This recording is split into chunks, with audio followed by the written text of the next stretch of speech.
Hello all. Sorry for the slight delay.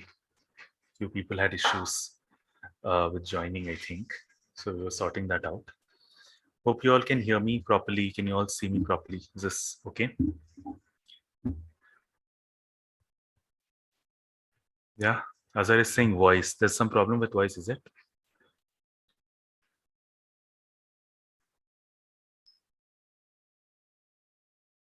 Clear. Everybody's saying clear, clear, clear. No issue, no issue. Azhar, if there is an issue, देखिए आप अपने तरफ से देख लेना. यहाँ पर सब it's working fine.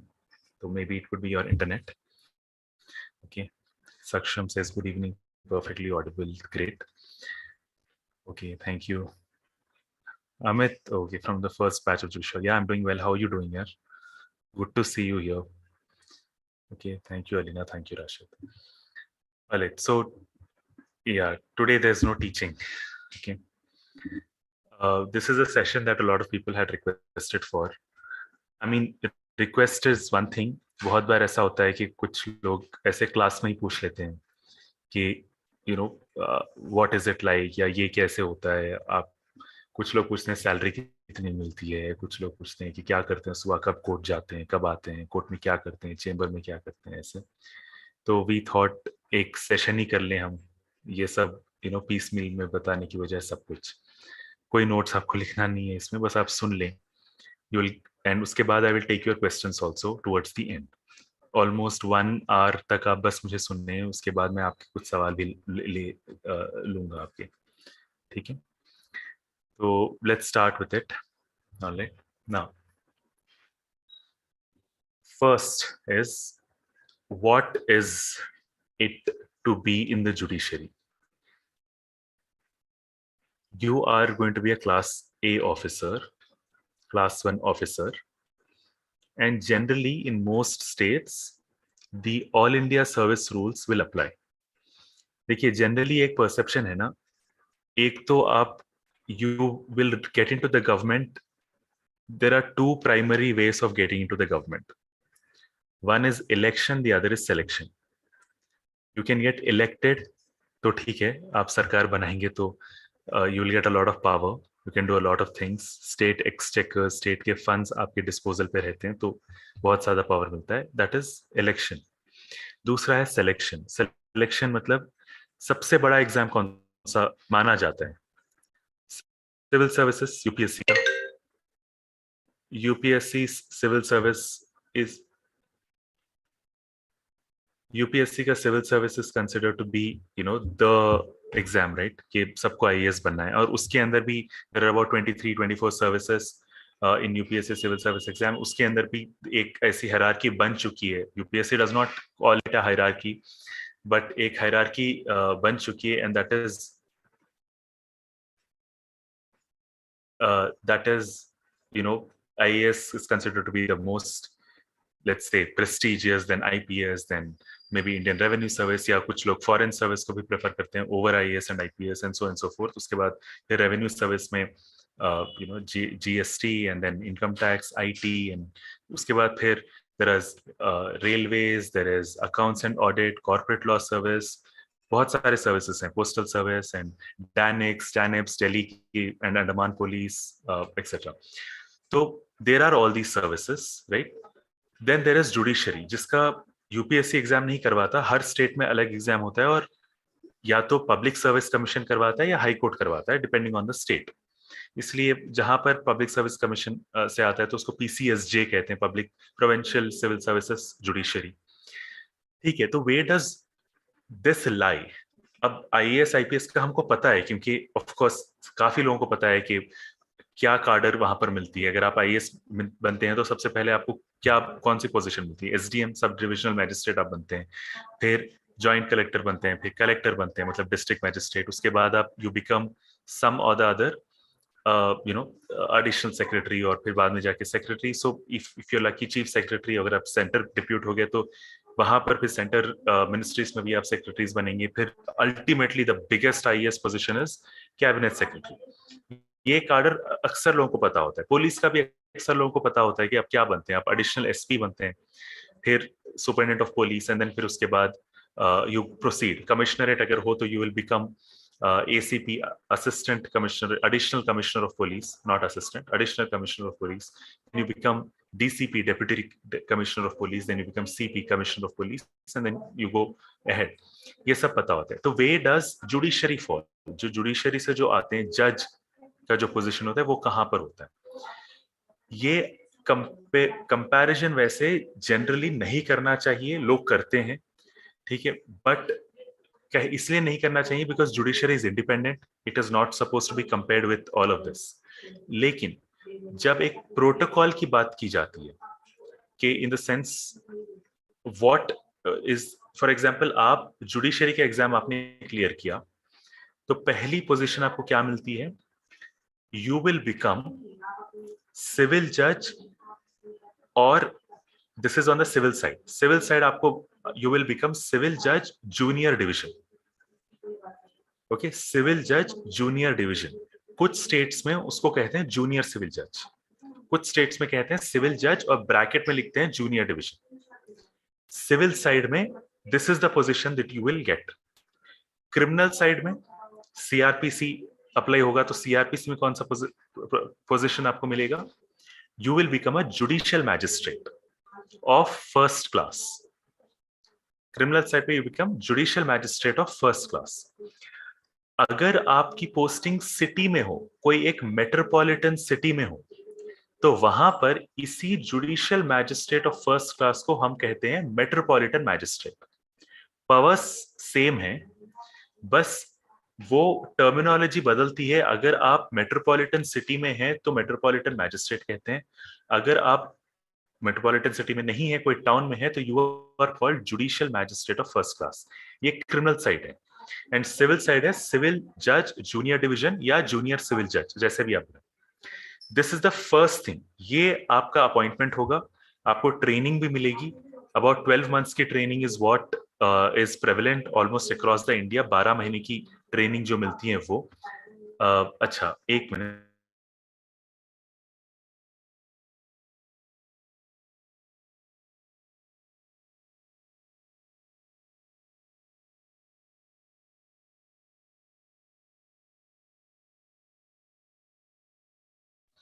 So then there is judicial magistrate of first class on the criminal side and civil judge on the civil side, right? Junior division. This is the first level. When you are recruited, आपका जब recruitment हो जाता है, देखिए recruitment के stages में मैं बाद में आता हूँ क्योंकि वो एग्जाम की बात होती है, एग्जाम की बात हम बाद में करेंगे.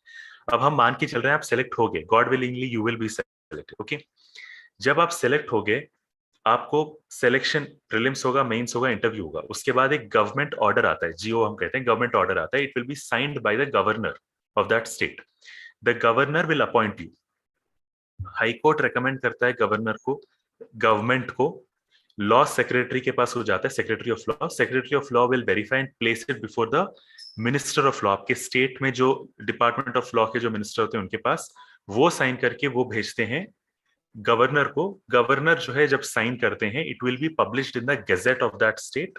जब गेजेट में पब्लिश हो जाता है, आपके नाम के साथ गेजेट में पब्लिश हो जाता है कि you are being appointed by the governor to be a civil जज junior division and judicial magistrate. इस तरीके से आपका अपॉइंटमेंट होता है. The moment you are appointed, उस स्टेट में जो जुडिशियल एकेडमी होगी, आपके स्टेट में जो जुडिशियल एकेडमी होगी, there you will receive training for 12 months. अब ये ट्रेनिंग हो सकता है एक साथ 12 महीने की ट्रेनिंग दे दें, या कुछ स्टेट्स में जैसे तेलंगाना की मैं बात करूं जहां पर आई एम वर्किंग, एक साथ 12 महीने की ट्रेनिंग नहीं होती है, 4 मंथ्स के फेजेस में होती है. पहले 4 मंथ्स ट्रेनिंग दी जाती है, देन पोस्टिंग दी जाती है. 2 महीने के लिए यू वर्क. उस 2 महीने में ज्यादा आपसे एक्सपेक्टेशन भी नहीं होते, आप बस काम करें जो आपको सिखाया गया, थोड़ा बहुत ट्राई टू वर्क. कई जजेस होते हैं जो कोई जजमेंट भी नहीं देते हैं उस 2 महीने में, बस they are just attending the court, they presiding over the court, they feel get the feel of like real hand experience. फिर वापस 4 महीने की ट्रेनिंग होती है, फिर अनदर 2 मंथ्स दे वर्क. यहाँ पर थोड़ा एक्सपेक्टेशन उनका बढ़ जाता है. Now they are asked to give judgments, orders. Then उसके बाद फिर 4 महीने की ट्रेनिंग होती है, लास्ट फेज, जहां पर यू विल बी आस्क्ड कि आपके जो जजमेंट ऑर्डर्स हैं आपने 2 महीने में दिए वो लेकर आए.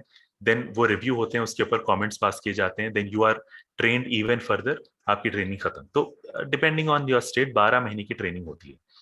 हाँ, कुछ स्टेट्स में ट्रेनिंग थोड़ी ज्यादा भी होती है।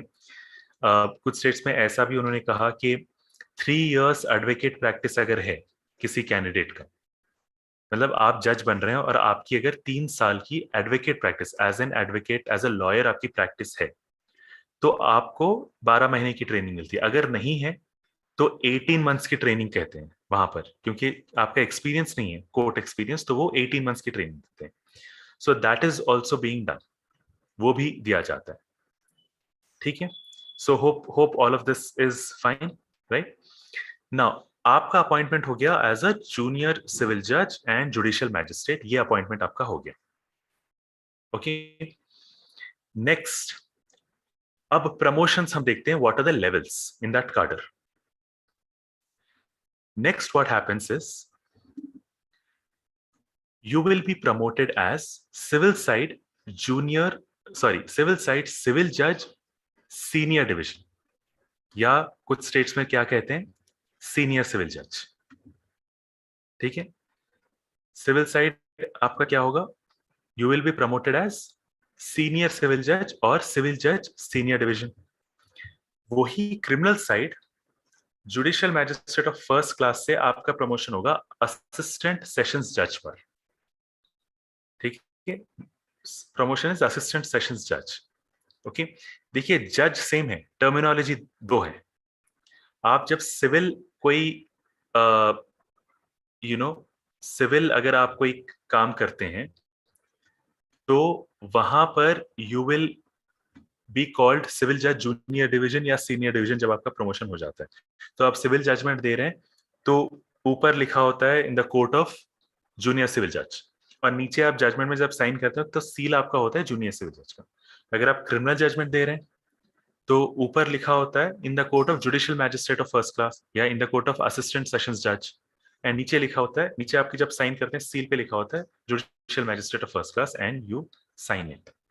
ओके, तो जज सेम है, एक ही कोर्ट है, he is presiding, there will be two things. हाँ, सिटीज में जहां पर लार्ज सिटीज, दिल्ली आप मान लें या हैदराबाद आप मान लें, कोई भी सिटीज, बैंगलोर बॉम्बे मान लें, वहां पर सिविल और क्रिमिनल के लिए एक्सक्लूसिव कोर्ट्स बनाए हैं उन्होंने। तो मतलब सिविल जज जो है वो सिर्फ सिविल देखता है, वो सिर्फ सिविल जज ही है, वो जुडिशियल मैजिस्ट्रेट नहीं है। जुडिशियल मैजिस्ट्रेट जो है वो एक्सक्लूसिव क्रिमिनल केसेस ही देखता है, वो सिविल जज नहीं है। वहां पर वैसे कोर्ट्स हैं, तो अगर आपकी पोस्टिंग वहां पर होगी, आपका ट्रांसफर वहां होगा, तो आप फिर वही टर्मिनोलॉजी से जाने जाएंगे जहां पर होगा। हाँ, 3 साल के लिए आप वहां पर जाएंगे, काम करेंगे, फिर आपकी पोस्टिंग कहीं और होगी। Maybe you will be posted to a court which is called junior civil जज cum judicial magistrate of first class, you will be working as both depending on the court. But ये एक cadre के हैं, civil जज junior division, judicial magistrate. Promotion हो जाए तो civil जज सीनियर डिवीजन और क्रिमिनल साइड असिस्टेंट सेशंस जज। उसके बाद जो प्रमोशन होता है वो क्या होगा, civil side you will B district जज। नेक्स्ट प्रमोशन होगा civil side you will B district जज and criminal side you will B sessions जज।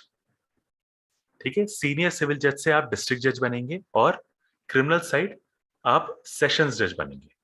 Okay, these are the 3 levels that you have in district judiciary. इसके ऊपर अगर आपके retirement के लिए अभी बहुत टाइम है, आपकी सर्विस है, आप सीनियर बन गए, तो then next stage you will reach is you will become a high court जज। आप हाई कोर्ट जज बनते हैं इसके बाद। ओके, ये बेसिक मैंने आपको हायरार्की बताई है, ये बेसिक कार्डर मैंने आपको बताया कि 3 लेवल्स ऑफ कार्डर होते हैं लोअर जुडिशरी में। जुडिशियल मैजिस्ट्रेट कार्डर होता है, जूनियर सिविल जज एक ही कहते हैं। नेक्स्ट कार्डर होता है सीनियर सिविल जज, असिस्टेंट सेशंस जज। नेक्स्ट कार्डर होता है डिस्ट्रिक्ट जज एंड सेशंस जज। ये कार्डर्स होते हैं, ये 3 लेवल्स ऑफ प्रमोशन, उसके बाद हाईकोर्ट। हाँ, ऐसे हो सकता है कि उन जजेस को दूसरे कुछ पोजीशंस पर भी उनको भेजा जा सकता है, जैसे कि एक असिस्टेंट सेशंस जज may also get duties of chief judicial magistrate. Okay, chief judicial magistrate मतलब मैजिस्ट्रेट्स का ये बॉस है। एक डिस्ट्रिक्ट में मान लीजिए 10 मैजिस्ट्रेट्स बैठे हैं एक डिस्ट्रिक्ट में, इन सब मैजिस्ट्रेट्स को कंट्रोल करने वाला एक जज होता है, he will be called chief judicial magistrate. उसका उनका कंट्रोल और सुपरविजन होता है मैजिस्ट्रेट के सामने, मैजिस्ट्रेट के ऊपर। ये चीफ जुडिशियल मैजिस्ट्रेट, जाहिर सी बात है, अगर मैजिस्ट्रेट्स के ऊपर सीजेएम चीफ जुडिशियल मैजिस्ट्रेट का कंट्रोल हो रहा है, तो वो खुद एक नॉर्मल मैजिस्ट्रेट तो नहीं होंगे। वो कौन से रैंक से आएंगे? वो असिस्टेंट सेशंस जज के रैंक से आते हैं, मतलब सेकंड लेवल, उस रैंक से वो आते हैं। और अक्सर डिस्ट्रिक्ट्स में ऐसा होता है कि असिस्टेंट सेशंस जज होते हैं, उन्हीं को हाई कोर्ट एक नोटिफिकेशन इश्यू करके कहती है कि you are also chief judicial magistrate. आप असिस्टेंट सेशंस जज जरूर हैं, you will also perform the duties of chief judicial magistrate, अलग से नहीं करते। जबकि सिटीज में अगर आप देखें तो शायद वहां पर अलग से होते हैं, क्योंकि इतने सारे मैजिस्ट्रेट्स होते हैं। जैसे हैदराबाद में आप देख लें, सिर्फ हैदराबाद की सिटी की मैं बात करूं, देयर आर एटलीस्ट 35 मैजिस्ट्रेट्स। तो इतने लोगों के लिए फिर चीफ जुडिशियल मैजिस्ट्रेट्स भी बहुत सारे होते हैं वहां पर, सेशन असिस्टेंट सेशन बहुत सारे जजेस होते हैं, तो वहां पर मल्टीपल हो सकते हैं, बट कार्डर वाइज प्रमोशन के लिए 3। नेक्स्ट क्वेश्चन इज, प्रमोशन कब मिलता है ना? When will you get promoted, right? कितने साल के बाद आपको एक लेवल से दूसरे लेवल तक प्रमोशन मिलेगा? Okay, that is the next question. So here, right here, you have to understand this, that it will completely depend on your state. Delhi judiciary में बहुत ज्यादा थोड़े कंप्लेंट्स आते हैं कि प्रमोशंस बहुत ज्यादा स्लो हैं। स्लो होने का रीजन ये भी है दिल्ली जुडिशरी का, that it is most sought after judiciary. सबसे ज्यादा डिमांड दिल्ली जुडिशरी का ही होता है, कंपटीशन भी सबसे ज्यादा वहीं होता है। क्यों? ऑब्वियसली जाहिर सी बात है कि दिल्ली छोटा एरिया है, and the entire basically the entire, it's a union territory, and the entire union territory is urban. बहुत कोई रूरल एरियाज कहाँ है? हाँ ठीक है, थोड़े फार्मलैंड्स वगैरह होंगे, but mostly it's all urban city, and people would like to live in an urban city compare to कहीं आपको बहुत दूर आपका पोस्टिंग हो गया। दिल्ली में तो आप you can basically live in the same house through out your career, it's possible. So people will prefer Delhi, because आपको ट्रांसफर्स का इतना ज्यादा नहीं है। एक कोर्ट से ज्यादा क्या, रोहिणी कोर्ट से पटियाला हाउस इतना ही होगा ना, या साकेत कोर्ट, तो you will prefer to be in Delhi. So that is what is this thing. इसीलिए क्या होता है, बहुत सारा यंग जो लॉयर्स हैं, रिसेंट ग्रेजुएट्स हैं, दे राइट द एग्जाम, बहुत कम एज में उनका सिलेक्शन हो जाता है, एट द एज ऑफ 23, 24, 25। अब उनके रिटायरमेंट कब होगा? obviously they will have a service of about 35 years, 36 years. वो जब रिटायर होंगे तभी तो नीचे वालों को प्रमोशन मिलेगा। तो इतने यंग लोग जब चले जाए तो रिटायरमेंट्स कम हो रहे हैं, तो इसीलिए प्रमोशंस काफी स्लो हैं। दे से दैट अबाउट 10 साल से 12 साल लग जाते हैं, कभी कभी 15 साल भी लग जाते हैं, to be promoted from magistrate level, judicial magistrate level to assistant sessions जज लेवल। मतलब जूनियर सिविल जज से सीनियर सिविल जज बनने के लिए कभी कभी 15 साल भी लग जाते हैं, और फिर डिस्ट्रिक्ट जज बनने के लिए और एक 10-12 साल लग जाते हैं। तो आपको स्टार्टिंग से अगर देखें तो 25 to 28 years just to become district जज। कुछ 6-7 साल और आप काम करेंगे, फिर आप रिटायर हो जाएंगे, है ना? कुछ स्टेट्स में काफी तेज प्रमोशंस होते हैं। अब मैं अपने स्टेट की बात करूं, तेलंगाना में it is generally said that about 8 years, 7 to 8 years में प्रमोशन होता है judicial magistrate to assistant sessions judge, junior civil judge to senior civil judge, and another 8 to 9 years to become district judge. तो starting से अगर आप देखें तो about 15-16 साल लगते हैं टू बिकम अ डिस्ट्रिक्ट जज।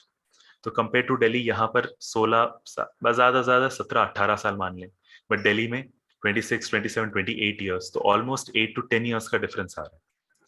सो ये स्टेट के ऊपर डिपेंड करता है। ऊपर वाले आपके सीनियरिटी लिस्ट में ऊपर वाले जब रिटायर होंगे तब जाके ही आपको प्रमोशन मिलेगा नीचे से।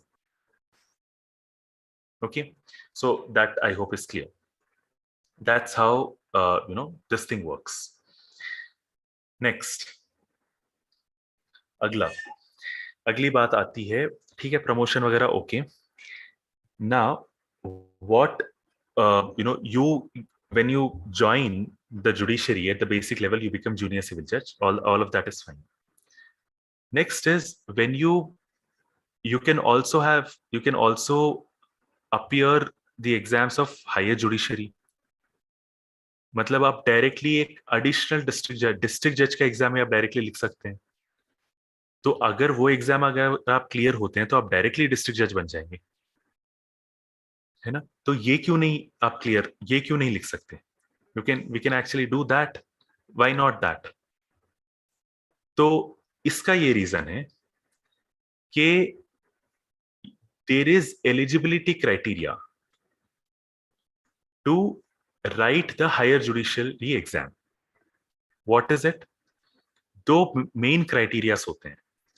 First is you need a minimum of 7 years of experience as an advocate. Higher judiciary exam लिखने के लिए, डायरेक्ट डिस्ट्रिक्ट जज एग्जाम लिखने के लिए 7 साल की एडवोकेट प्रैक्टिस आपको चाहिए. मतलब आपने जब एनरोलमेंट आपने करवाया तब से 7 साल गुजरने चाहिए, उसके बाद यू विल बी एलिजिबल. अच्छा, बार एग्जाम से 7 साल नहीं, बार एग्जाम आप बाद में पास कर सकते हैं. आपका एनरोलमेंट तब से काउंट होगा since the time you have enrolled. Okay, you can pass bar exam 1 or 2 years later also. आपका प्रोविजनल में पहले मिल जाता है. तो since the time you have actually enrolled, तब से 7 साल, मिनिमम 7 years की प्रैक्टिस आपको चाहिए. That's the first thing. Second thing that you require is that you need to be of 35 years of age. Minimum age जो है आपकी 35 होनी चाहिए, मिनिमम एज. तो क्योंकि justice Jagannath Shetty commission report के वजह से बहुत सारे रूल्स बने हैं जुडिशियल सर्विस के. तो because of that this is there. तो मिनिमम एज आपकी 35 होनी चाहिए. मैक्सिमम एज 45 तक अलाउड है. ठीक है, 35 to 45 के बीच में आप वो एग्जाम लिख सकते हैं. हाँ, अगर आपका SC ST रिजर्वेशन या कोई कोटा हो तो yes you will get an age relaxation भी आपको मिलता है. ये जो है जुडिशियल मैजिस्ट्रेट के लिए, सिविल जज के लिए, you do not have all of this, right. Because you can become a judicial magistrate. Minimum age आजकल पिछले 1 साल से मिनिमम एज रखने लग गए कुछ स्टेट्स. 23 मिनिमम एज है. You have to be 23 years of age. कुछ स्टेट्स में अभी वो मिनिमम एज का नहीं आया. और प्रैक्टिस कोई स्टेट में है नहीं. There is no requirement of practice. In fact आपको एनरोलमेंट की भी जरूरत नहीं है कई स्टेट्स में. आप उस स्टेट का नोटिफिकेशन आप देख लीजिएगा, डिपेंडिंग ऑन द स्टेट. जैसे मेरे स्टेट की मैं बात करूं, एनरोलमेंट की भी जरूरत नहीं है. Even without enrolment you can write. तो that is what happens with regard to this thing. तो लोगों को ऐसे लगता है कि या तो आप डायरेक्टली 23 पे, 24 पे, 25 पे जज बन जाएं एज अ जुडिशियल मैजिस्ट्रेट, या आप 35 तक वेट करें और फिर HJS लिखें. it's your call, but again 35 तक वेट करने के लिए you need some patience, and you will obviously need that rigor to still study. ऐसा नहीं होना चाहिए, ना हो कि आप 10 साल बस कुछ नहीं कर रहे हैं और 10 साल के बाद आप किताब उठा रहे हैं तो कुछ समझ नहीं आ रहा. so that you need. okay, all right, next. हाँ, लेकिन ये एक एडवांटेज होता है that if you become a direct district जज, हायर जुडिशरी करते हैं, तो ऑलमोस्ट सर्टेनिटी के साथ हम ये कह सकते हैं, मैं गारंटी, एब्सोल्यूट गारंटी तो कौन कर सकता है, लेकिन ऑलमोस्ट सर्टेनिटी के साथ ये कह सकते हैं कि आप हाई कोर्ट जज तो बनेंगे, क्योंकि आपकी सीनियरिटी इतनी होगी that you will reach high court जज. इनफैक्ट ये 35 एज लिमिट नहीं आया था, तो ये एज लिमिट आई थिंक 2011 या 2012 में स्टार्ट हुआ था कि मिनिमम एज लिमिट 35 होनी चाहिए. उससे पहले मिनिमम एज लिमिट नहीं होती थी. उससे पहले बस ये होता था कि 7 years की प्रैक्टिस काफी थी, तब की बात कर रहा हूँ. तो 2009-2010 में ऐसे लोग सेलेक्ट हुए हैं बहुत सारे स्टेट्स में who were aged 29 or 30, क्योंकि मिनिमम एज लिमिट थी ही नहीं. And they have already become high court judges and they have a very good shot at becoming Supreme Court judge also. ठीक है, सो बट अब क्योंकि as limit है तो supreme court is not possible when you become a direct district जज at the age of, even at the age of 35, but you will become a high court जज. ठीक है. अच्छा, प्रियंका एक क्वेश्चन पूछ रहे हैं, इसी के रिलेटेड है तो मैं ले लेता हूँ ये सवाल. आर जजेस ineligible to write higher judiciary exam? That's a good question. Supreme court का एक जजमेंट है धीरज मोर, okay, versus state, Dheeraj Mor judgment है. उसके अंदर उन्होंने कहा कि जो हायर जुडिशरी का एग्जाम होता है वो सिर्फ और सिर्फ एडवोकेट्स ही लिख सकते हैं, people who are members of the bar वही लिख सकते हैं। इन सर्विस जजेस के नॉट राइट दैट एग्जाम। तो आप ये नहीं कह सकते कि यार मेरी 7 इयर्स की एडवोकेट प्रैक्टिस थी और उसके बाद मैं जुडिशियल मैजिस्ट्रेट बन गया जुडिशरी के एग्जाम लिख के, और मैं वेट कर रहा था कि 35 इयर्स एज जो है हो जाए, और 35 इयर्स में मेरी हो गई, yes I am a judicial magistrate, let me now write the higher judiciary का एग्जाम। तो Dheeraj More, Ritika, the case name is Dheeraj More versus state, 2021 का जजमेंट है, if I am not wrong. ठीक है, तो धीरज मोर के जजमेंट में उन्होंने कहा कि यू आर ऑलरेडी अ जज, you can not write higher judiciary. तो आप क्या कर सकते हैं, आप बस प्रमोशन का वेट करें। लेकिन एक छोटा सा और तरीका है, उसको हम कहते हैं एक्सेलरेटेड प्रमोशन।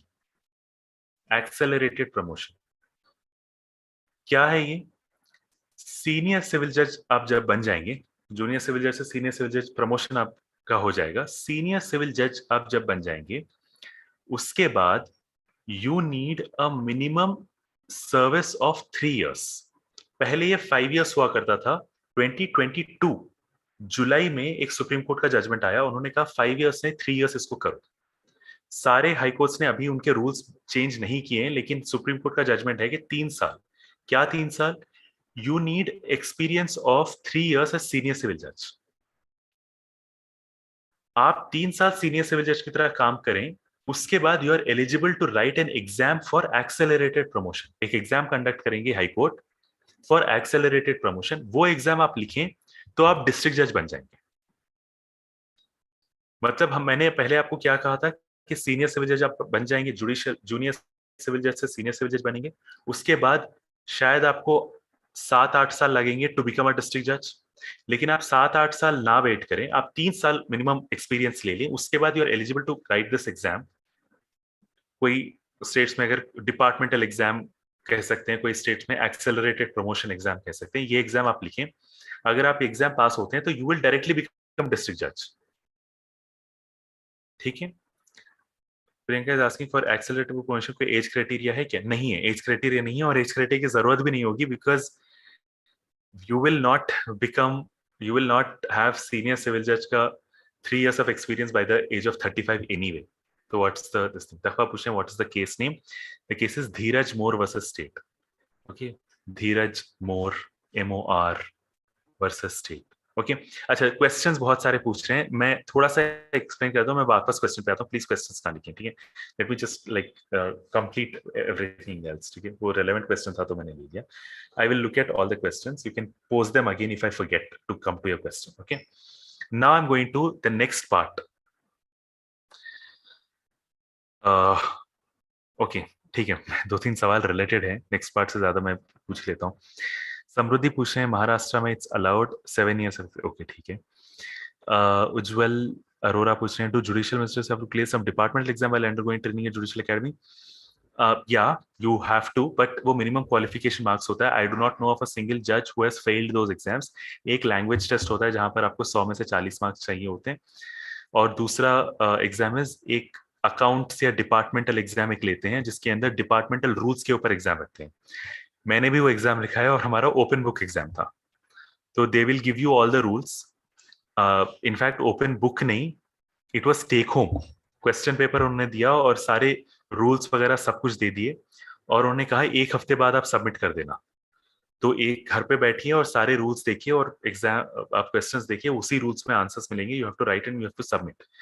तो कोई ऐसा नहीं एग्जाम नहीं होता कि यार अगर एग्जाम फेल होंगी, क्या फेल हुआ तो क्या होगा, उसकी आप कोई चिंता ना करें, nobody fails all of those things. वो एक फॉर्मेलिटी के तौर पर होता है। हाँ, थोड़ा बहुत आप पढ़ लें, 1-2 दिन पढ़ के लिख लें, तो आप यू विल गेट 40 मार्क्स तो आपको मिल ही जाएंगे। 40 क्या, लोग 80-90 से कम स्कोर करते भी नहीं एग्जाम्स में।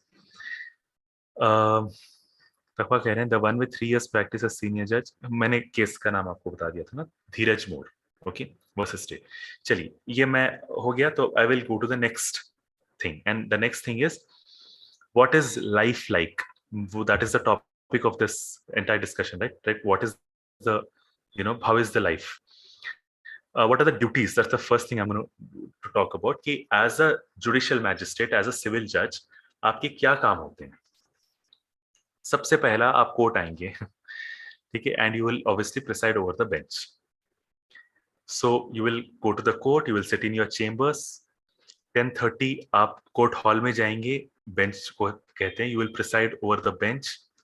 वहां पर बैठते हैं आपका. The first thing that happens is call work. ठीक है, कॉल वर्क हम कहते हैं, ओके, या फर्स्ट कॉल कहते हैं कुछ स्टेट्स में, जो भी कहें, this is call work. What is it? उस दिन की कॉज लिस्ट, जैसे मैं आपको बताऊं, आज ये this is the cause list of my court.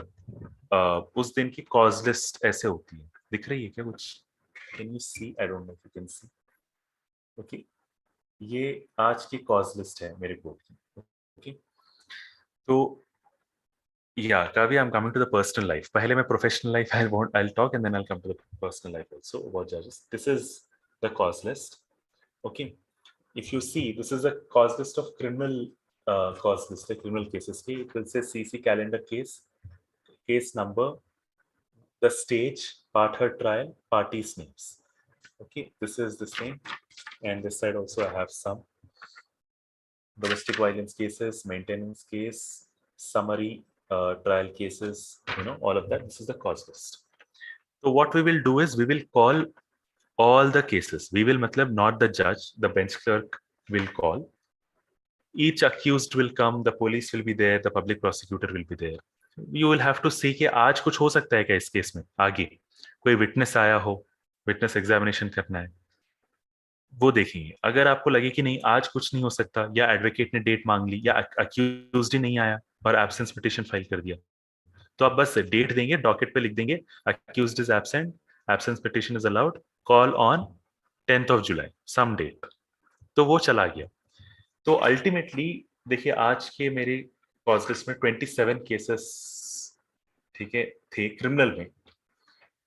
तो टोटली अराउंड 5 to 6 ऐसे केसेस मिलेंगे जिसमें आज कुछ करना होगा, that you have to record evidence और do something today.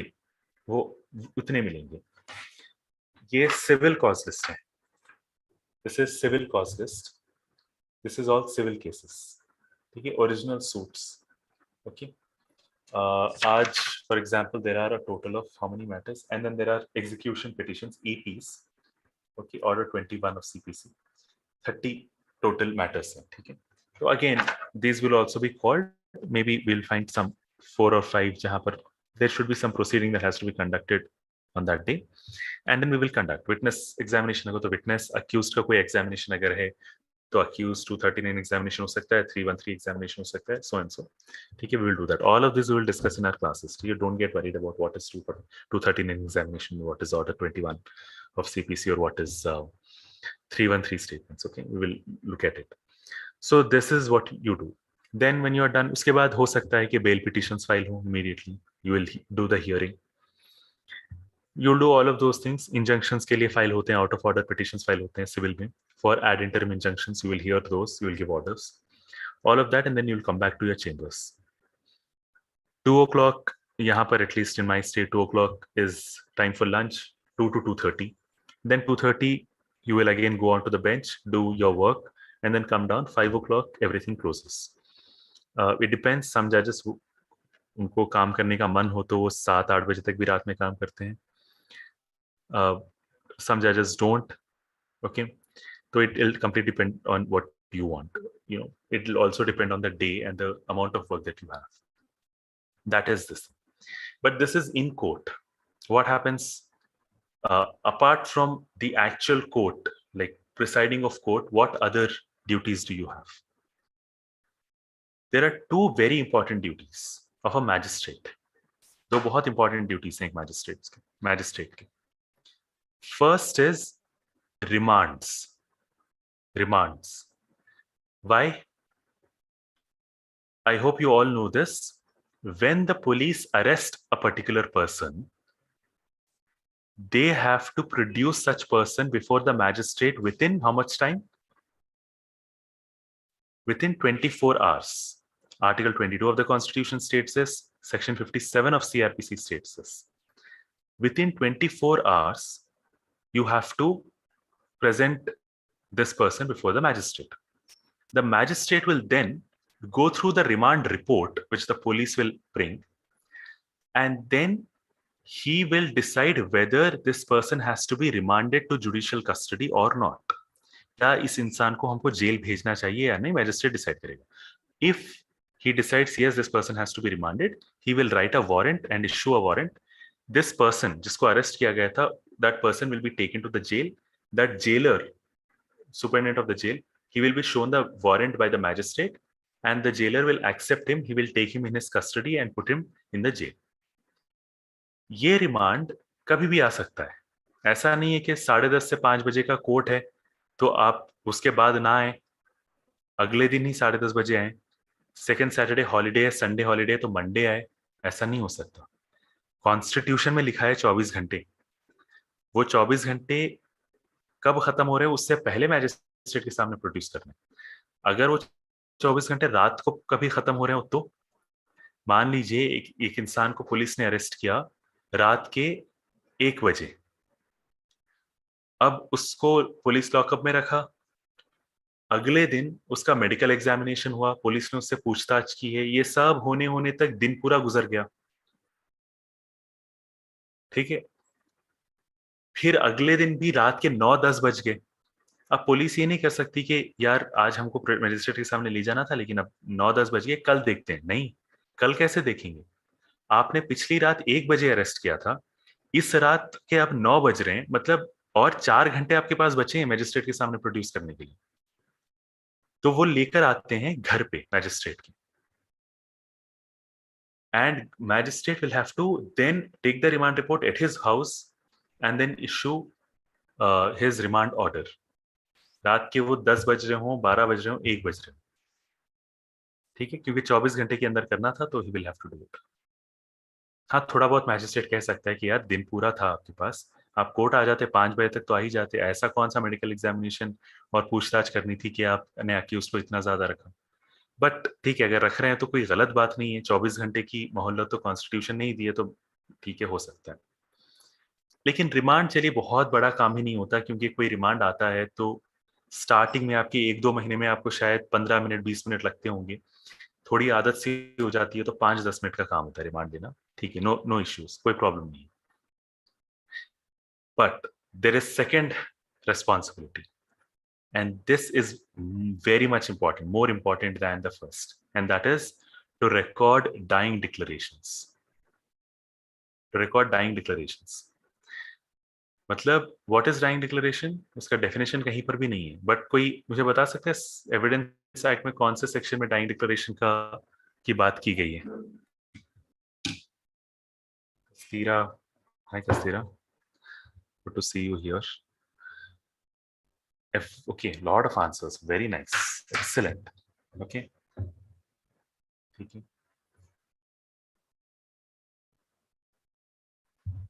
Section 32, everybody who has said that is absolutely correct. कुछ लोगों ने सेक्शन 32 clause 1 भी कहा है, absolutely correct. That's such a specific answer, I'm proud of you. Section 32 clause 1 of Evidence Act says that dying declaration is relevant. तो dying declaration record करना है. Who can record dying declaration? Judicial magistrate, of course. Judicial magistrate will record dying declarations. Can any other person record dying declarations apart from judicial officer? Can a doctor record dying declaration? Can a police officer record a dying declaration? Doctor, ठीक है, everybody said yes. What about a police officer? Can a police officer record a dying declaration?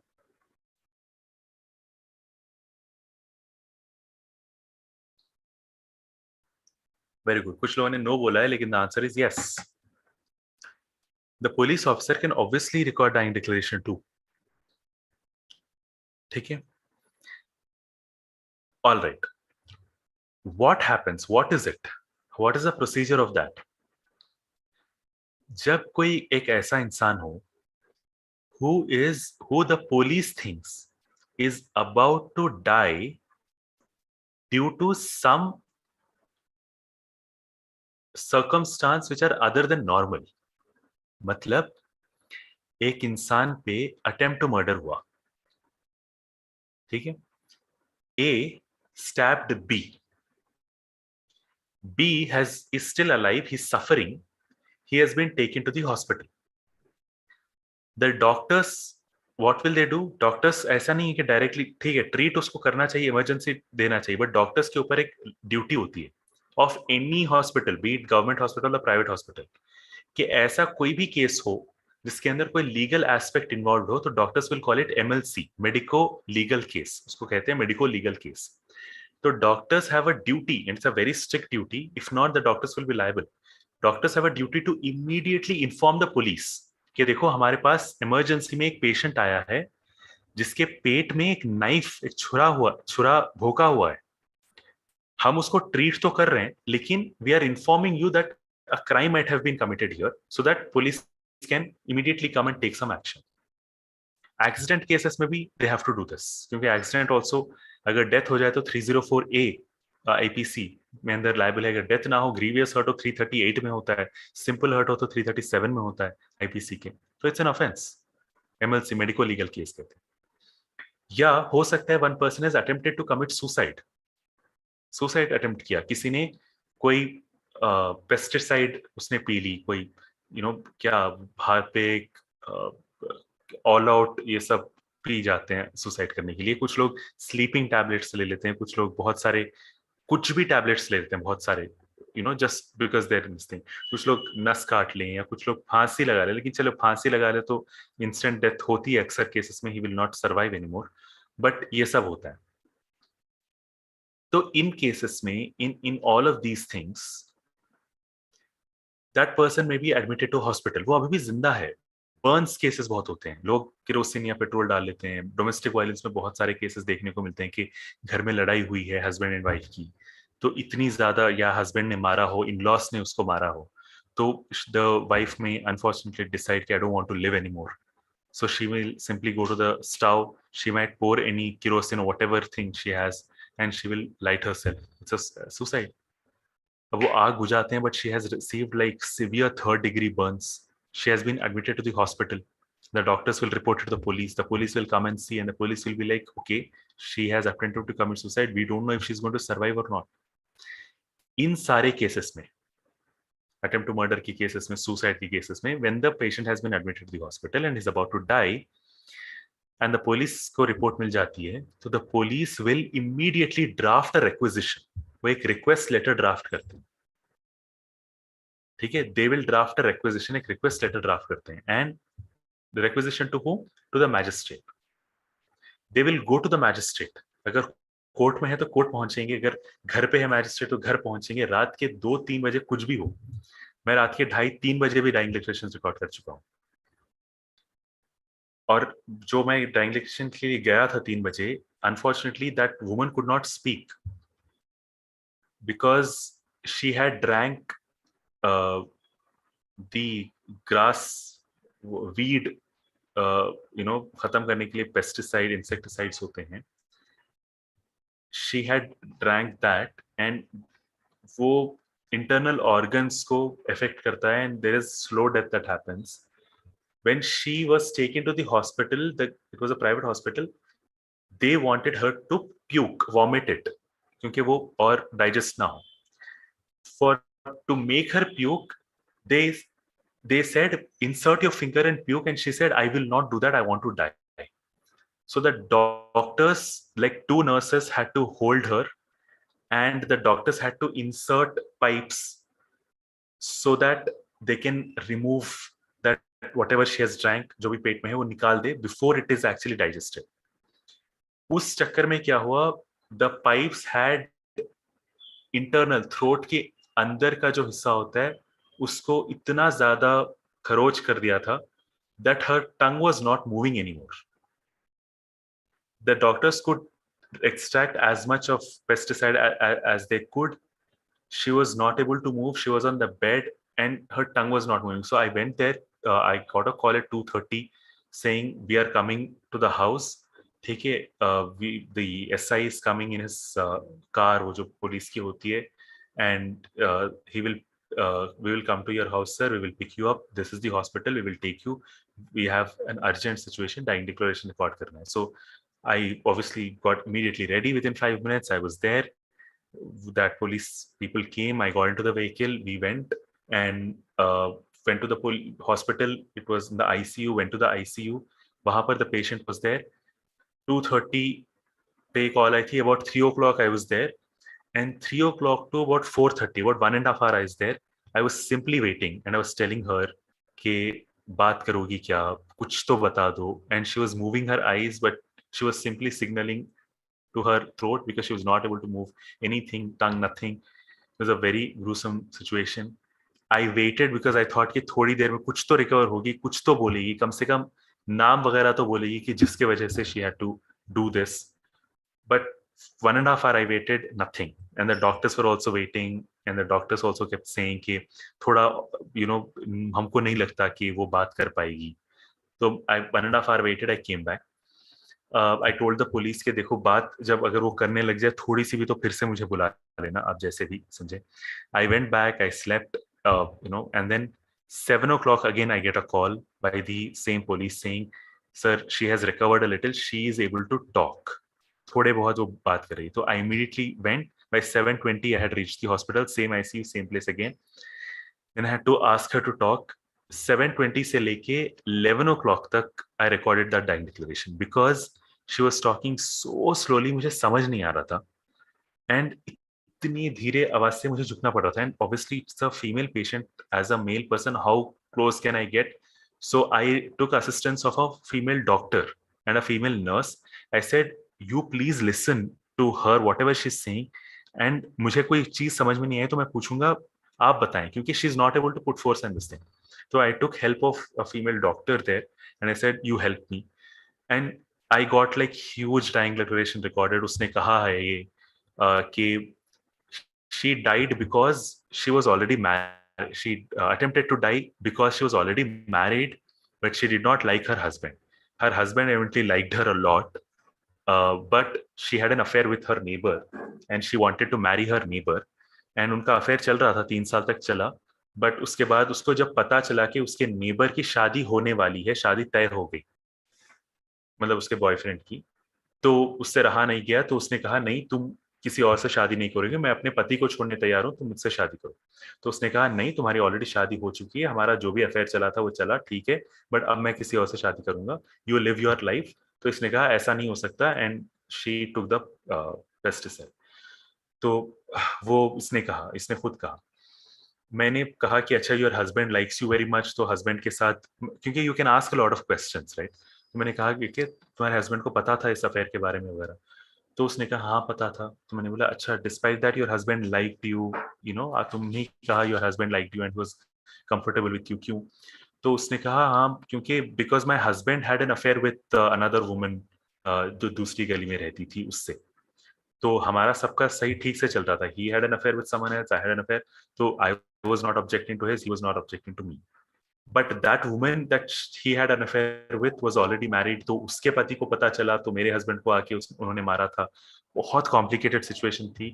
I wrote about 7 pages उस दिन, क्योंकि मैं खुद confuse हो रहा था कि अब वो, क्योंकि she was also not coherently giving her statements.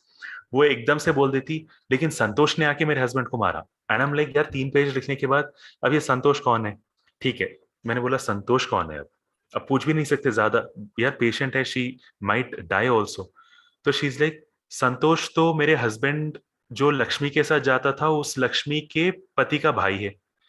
तो अच्छा, तो then I was like, okay, कब मारा संतोष ने आके तुम्हारे पति को? तो पिछले हफ्ते. ओके, तो फिर ये संतोष का कुछ कंप्लेंट वगैरह हुआ? तो उसने बोला, हाँ कंप्लेंट हुआ, तो संतोष भाग गया, वो नहीं मिल रहा है, लेकिन संतोष की बीवी को अरेस्ट किया. अब ये संतोष की बीवी का नाम क्या है? तो बहुत कॉम्प्लिकेटेड था. मतलब अब ऐसे मैं कहूं कि थोड़ा फनी लगे, लेकिन in that situation you are just like, how do I get this thing. Sometime देखिए, ऐसा नहीं है, ये मैं एग्जांपल दे रहा हूँ, ये थोड़ा सा कॉम्प्लिकेटेड था. ऐसा नहीं है कि हर केस कॉम्प्लिकेटेड होता है. कुछ तो इतने सिंपल होते हैं कि 17 मैंने रिकॉर्ड नहीं किया ये, लेकिन माई कोलीग जजेस have recorded.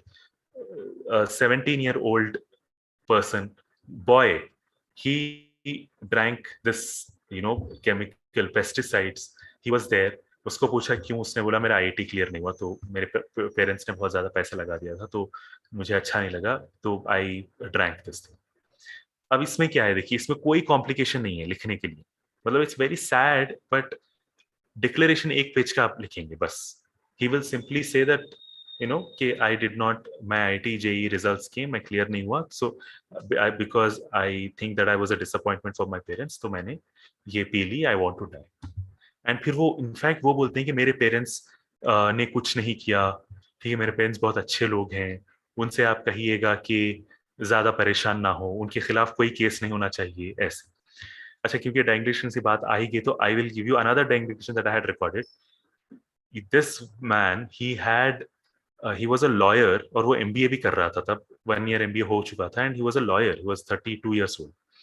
Bye, because he was dating this woman 7 साल से, 8 साल से, एंड लास्ट में उसने मना कर दिया ऐसे शादी करने से।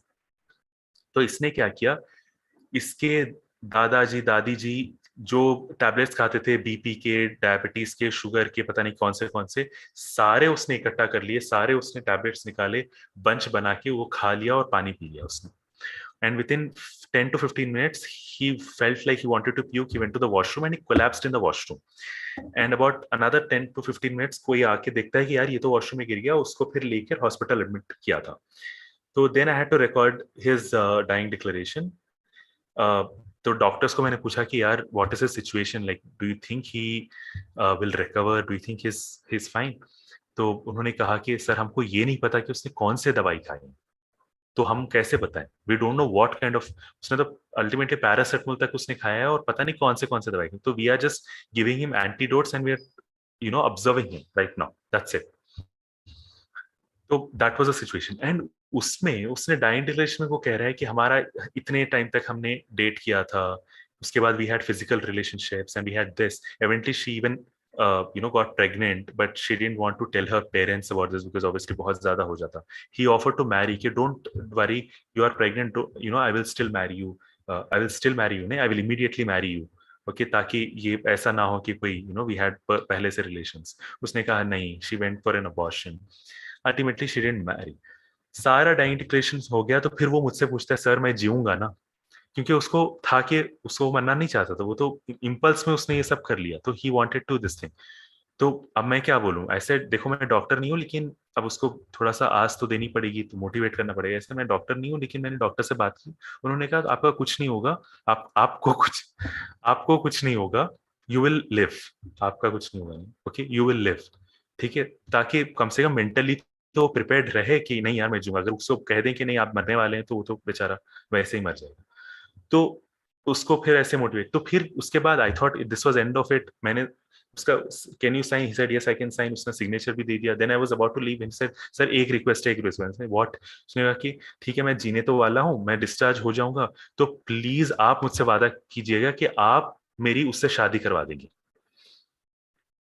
तो आई वाज लाइक देखो यार, कितना झूठ बोलूं मैं तुम्हारे सामने, एक तो मुझे पता नहीं कि आप जींगे नहीं, लेकिन वो चलो मैंने, लेकिन देन आई सेड देखो मैं मैजिस्ट्रेट हूँ, I have come here to record your declaration, आपने लॉ किया है, आपको पता है, ठीक है, कि क्यों मैजिस्ट्रेट आते हैं, तो मैं डाइंग डिक्लेरेशन रिकॉर्ड करता हूँ, मैं शादी नहीं करवाता।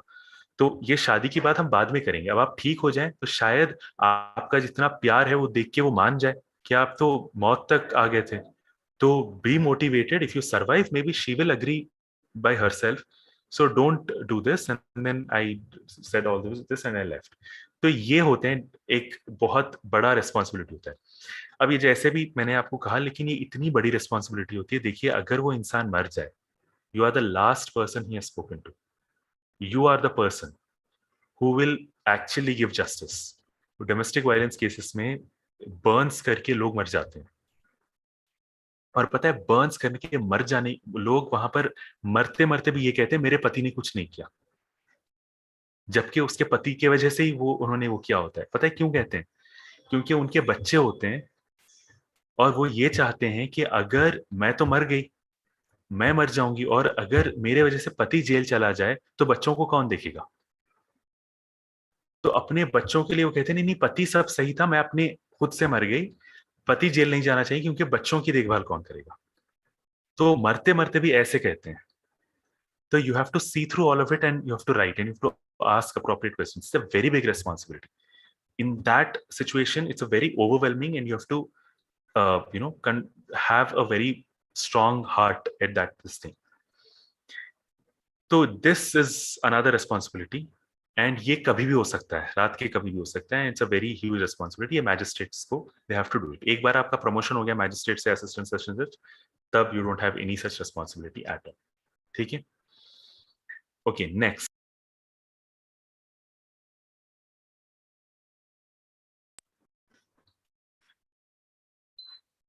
Okay, next.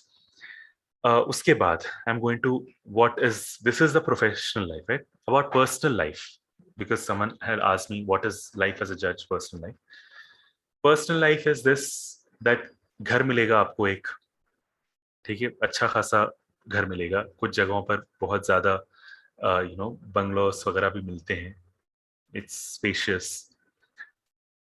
अगर जहां पर नहीं है क्वार्टर्स, घर वगैरह गवर्नमेंट के नहीं है, तो you can take a house on rent and you will get rent, HRA मिलता है, हाउस रेंट अलाउंस आपको मिलता है along with your salary. कितना मिलता है, it will depend on where you are posted. City में अगर हो तो you will get a little high, ठीक है, about 18% of your basic salary. अगर आप सिटी में नहीं, थोड़े थोड़े छोटे टाउन में अगर हो तो कम मिलता है, और कम टाउन में हो तो और कम मिलता है, ठीक है. So you will get that, but ठीक है, in a lot of cases you will get a government house. हाँ, पर्क्स भी अब मैं बता दूं गवर्नमेंट हाउस के साथ और क्या. कार यू विल गेट, अगर आपको वो कार नहीं दे रहे हैं तो you will at least get petrol allowance. मेरे स्टेट में 75 लीटर्स ऑफ पेट्रोल का इक्विवेलेंट मनी, क्योंकि पेट्रोल का रेट बदलता रहता है, तो उस महीने के स्टार्टिंग में what was the petrol rate into 70 litres का, you get that. You can have your own car but they are giving you petrol allowance. और क्या, electricity bill, half of your electricity bill is paid for, घर का, ठीक है. तो I am coming to the salaries, in just a bit, ठीक है. Half of your electricity this thing is paid for, okay. तो अबाउट लाइक से 1200 आपका electricity bill आ रहा है, तो 600 you pay from your pocket, 600 the government pays, half of it. Phone connection मिलता है आजकल, क्या, you don't require a landline phone, लेकिन देते हैं landline phone. You get free internet, you get newspapers for free, you get magazines that are given to you, okay. ये सब घर पे आपको काम करने के लिए you will get attenders, you will get a maid, everything, they're all on government pay scale, okay. You will get about 4 to 5 attenders, okay.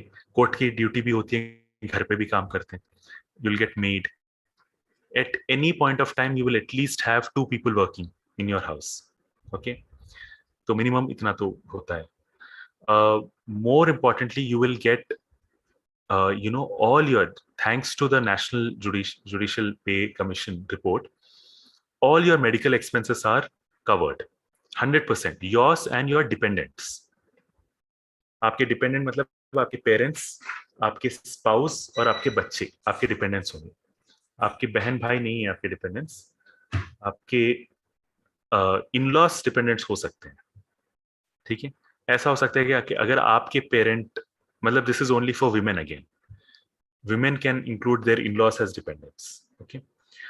सो ये डिपेंडेंट्स हैं, इनके 100% कवर होता है, no matter what the cost is.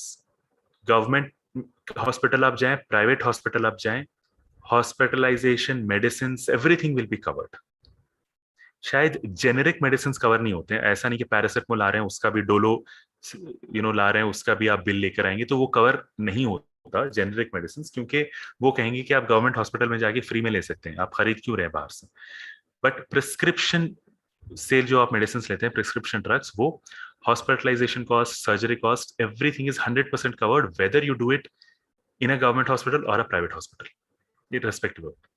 In fact अगर आपके पास immediately पैसे नहीं है तो you can even ask for a credit letter.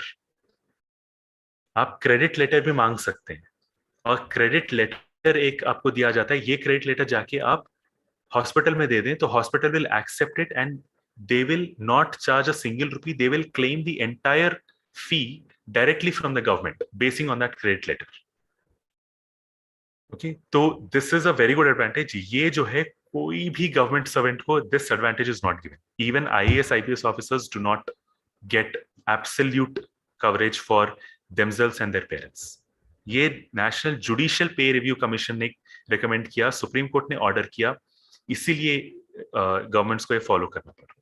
ठीक है, अब आते हैं मेन कॉम्पोनेंट पे, and that is salary. What is the salary? The basic पे, क्योंकि सेकेंड जुडिशियल पे रिव्यू कमीशन आ गया है और उसका इम्प्लीमेंटेशन लास्ट ईयर अगस्त से स्टार्ट हो गया था। तो as of now the basic pay आपकी ज्वाइन होते ही your basic pay is 77,840 rupees. Exactly आपको मैं बता रहा हूँ, ये बेसिक पे है। बेसिक मतलब this is what you get, 77480, sorry 77840। Okay, 77 ऊपर छोड़ दो, 77,000 आपका बेसिक पे होगा। इसके ऊपर अलावेंसेस, इसके ऊपर क्या अलावेंसेस होंगे डिपेंडिंग ऑन योर स्टेट। कुछ स्टेट्स में मेडिकल अलावेंस करके कुछ दिया जाता है 3,000 रुपए। उसके अलावा आपकी कार है तो पेट्रोल अलावेंस आपको दी जाती है। आपको हाउस रेंट अलावेंस आपको मिल सकता है। अगर आपको गवर्नमेंट घर नहीं दे रहा, रेंट पे आपको घर लेना है तो वो आप ले सकते हैं।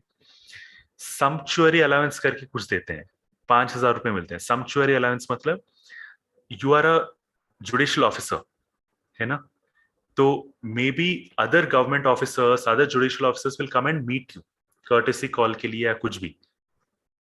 तो उनको फिर आप कुछ ऐसे नहीं ना कि आए हैं और बात करके भेजा दी, उनको चाय पानी आप कुछ ऑफर करेंगे, उनको कुछ बिस्किट्स ऑफर करेंगे, कुछ जूस ऑफर करेंगे, हो सकता है लंच का टाइम हो तो लंच भी ऑफर करेंगे। वो सब कवर करने के लिए 5,000 रुपीज सम्चुअरी अलावेंस दिया जाता है। 5,000 रुपीज का खर्चा आता नहीं है, लेकिन वो देते हैं हर महीना। ठीक है, तो दिस, एंड फिर उसके अलावा they can be a lot more allowances in hand. Right now मैं अपने स्टेट का मैं बता रहा हूँ, दिल्ली वगैरह में थोड़ा ज्यादा होता है because obviously it's a city. In hand, और इस साल अगर कोई जज की तरह अपॉइंट हो रहा है तो the first salary they will get will be about 1,14,000, 1,14,000। Okay, in hand. उसके अलावा जीपीएफ वगैरह मिलता है, ठीक है, और एक चीज होती है एनपीएस, नेशनल पेंशन स्कीम। देखो पेंशन नहीं है आजकल, ठीक है, मतलब 60 के एज पे यू विल रिटायर, मेरे स्टेट में 61 पे you will retire, depending on the state you will retire at that age. Retirement के बाद पेंशन जो है गवर्नमेंट नहीं देती। तो क्या होता है, आपके सैलरी में से some part of it is deducted. मेरे सैलरी में से right now 8,000 rupees is being deducted every month. वो 8,000 रुपए नेशनल पेंशन स्कीम में चला जाता है। मेरा अकाउंट एक होता है नेशनल पेंशन स्कीम में, एनपीएस कहते हैं, एनपीएस का मेरा एक अकाउंट होता है, उस अकाउंट में जाके डिपॉजिट होता है। वो जो पैसे होते हैं that money is invested, LIC and SBI, State Bank of India and LIC will take care of it. They will invest it, they might invest it in mutual funds, they will might invest in fix deposit, जो भी है वो invest करेंगे, तो वो और बढ़ते जाएंगे। मेरे रिटायरमेंट तक it will be a huge sum, it will be about like 670 lakh 80 lakh आज के रेट पे। इन्फ्लेशन वगैरह अगर आप मिलाएंगे और तब तक जो बढ़ के जाएगा तो it be a huge sum of about 2.53 crore. ये आपको लंप सम में 60% आपको मिल जाएगा, 40% आपको नहीं मिलेगा। 40% will be kept aside for your annuity, मतलब उस 40% से आपको पेंशन मिलती जाएगी। तो वो एनपीएस आपको पेंशन दे रही है, गवर्नमेंट नहीं। ठीक है, तो ये एक एनपीएस का सिस्टम होता है। तो 1,14,000 इन हैंड मिलता है। ग्रॉस जो है अराउंड 1,24,000 1,25,000 तक मिलता है। कुछ डिडक्शंस के बाद इन हैंड 1,14,000 मिलता है। ठीक है, हाँ ये आपकी इन हैंड में मिल गया। उसके बाद you will obviously have to pay taxes, income tax आपको पे करना पड़ेगा। तो आप अपनी इनकम काउंट कैलकुलेट करें। मान लीजिए 1 लाख आपको मिल रहे हैं तो साल के आपको 12 लाख मिल रहे हैं, 12 लाख पे आपका इनकम टैक्स कैलकुलेट करके आपको उस 12 लाख में से अपनी सैलरी में से इनकम टैक्स पे करना पड़ेगा. यू विल हैव टू पे फ्रॉम दैट. ठीक है, तो वो यू विल पे. सो अगर आप इनकम टैक्स वगैरह निकालें तो 1,14,000 में ही the salary will be around 1,02,000. ठीक है, क्योंकि वो आपको मिल तो रही है 1,14,000, लेकिन आप फिर आपको रिटर्न हर साल में आपको इनकम टैक्स पे करना ही है मार्च 31 से पहले.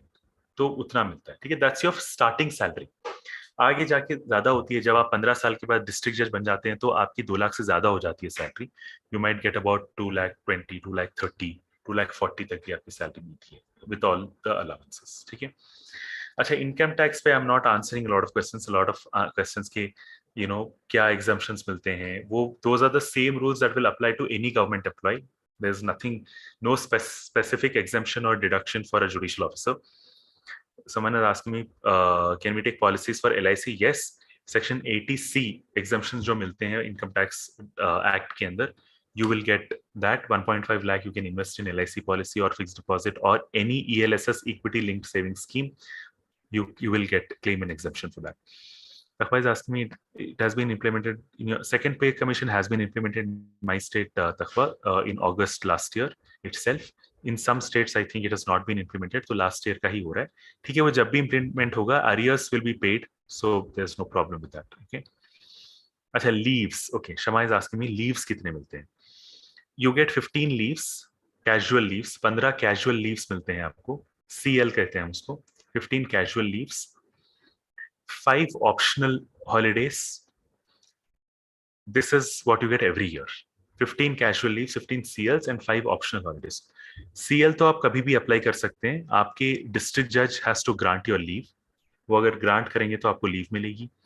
ऑप्शनल हॉलीडेज जो है क्या होता है, आप अगर कैलेंडर देखेंगे कोई हाई कोर्ट का, तो उस कैलेंडर में some holidays are will be marked as optional holidays. उस दिन आप वो लीव ले सकते हैं. ठीक है, आपको मैं let me actually show you कि कैसे दिखता है. I will show you the calendar of my state. Okay, and then you will get it, understand it.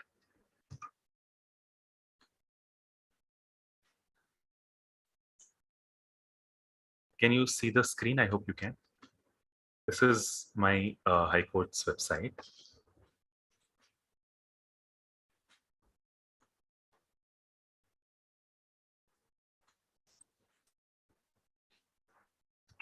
देखिए, ये कैलेंडर है ऑफ डिस्ट्रिक्ट जुडिशरी.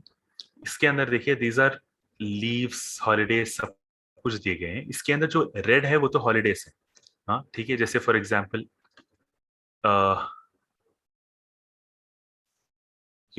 लाइक अप्रैल में देखें, 5th को हॉलीडे था, बाबू जगजीवन मैम से बताइए, 7th को गुड फ्राइडे, ये सब हॉलीडेज हैं. ग्रीन में जो है वो ऑप्शनल हॉलीडेज हैं. इस दिन आपको काम करना होता है. It's a very regular working day, लेकिन you can apply for a leave on optional holiday. ऐसे आप 5 ऑप्शनल हॉलीडेज अवेल कर सकते हैं एक साल में. You can avail leaves on any of the 5 optional holiday. तो जैसे जून में 20th को रथ यात्रा की ऑप्शनल हॉलीडे है, 20th जून को. तो आई can apply if I want to celebrate Rath Yatra, I can apply for that optional holiday and then I can go. 7th को ईद गदीर है 28 जुलाई में. 28 को 9th मुहर्रम का ऑप्शनल हॉलीडे इन्होंने दिया है, अरफा कहते हैं हम. 29th को वैसे भी मुहर्रम का हॉलीडे है, तो 28th में भी I can apply. Parsi new year August 16th I can apply. तो ऐसे कोई 5 I can apply. Okay, I hope that much is clear. ये लीव्स होते हैं. इनके अलावा you have years, earned leaves. हर साल 30 अर्नड लीव्स होते हैं, 30. Why are they called earned leaves? क्योंकि अगर उस साल आप 30 लेते हैं तो ठीक है, आप ले लें. अगर आप नहीं लेते हैं तो जितने आप लीव्स नहीं लेते हैं उतने का आपको पे मिलता है, उतने की आपको सैलरी मिलती है.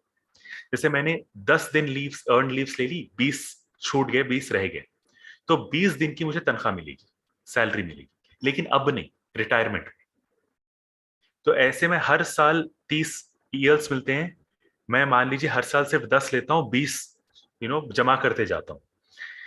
Let's say by the end of eight the time of retirement हो सकता है मैंने कुछ साल में सारे 30 एग्जॉस्ट कर दिए, कुछ साल में नहीं किए, तो at the end of retirement let's say मेरे 300 ईयर्स बच गए, तो 300 ईयर्स मतलब 10 महीने, 10 महीने की सैलरी मुझे एक साथ मिल जाएगी eight the time of retirement. Okay, but cap होता है कुछ स्टेट्स में, मेरे स्टेट में 300 का कैप है, ऐसा नहीं कि मैं 500 जमा करके क्लेम करूं, 500 अगर मैं जमा करूं भी तो वो 300 का ही देते हैं, वो कैप होता है। ठीक है, ठीक है, दैट्स हाउ लीव्स वर्क।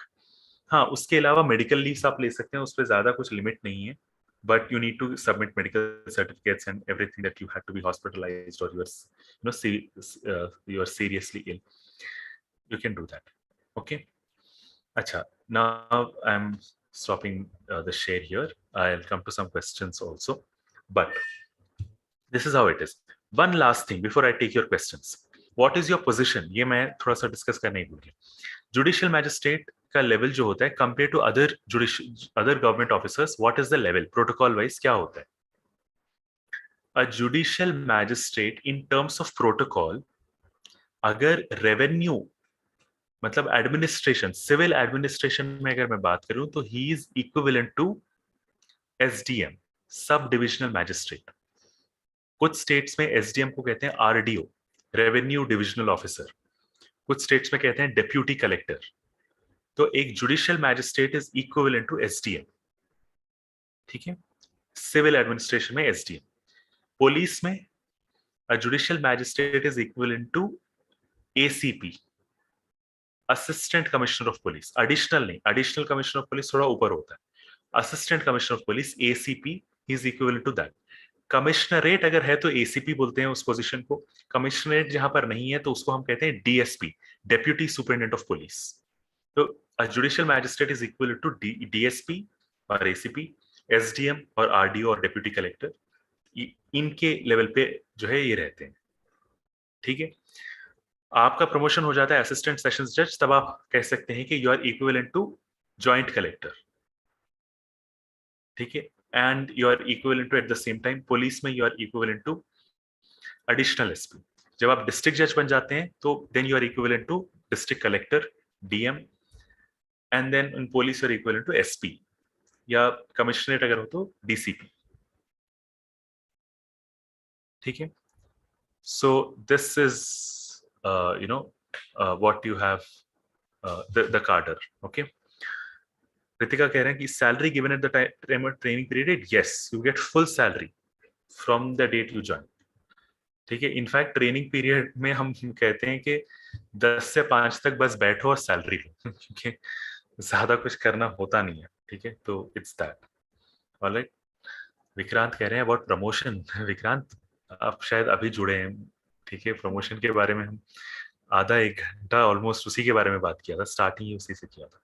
ठीक है, यूट्यूब पे शायद लाइव स्ट्रीम हो रहा है, तो आप वापस जाकर आप प्रमोशन के बारे में देख सकते हैं। ठीक है, स्पर्श कह रहे हैं हाउ टू बिकम एससी जज from lower judiciary, you can not स्पर्श, ऑलमोस्ट इम्पॉसिबल जब तक आप रिटायरी हो जाएंगे।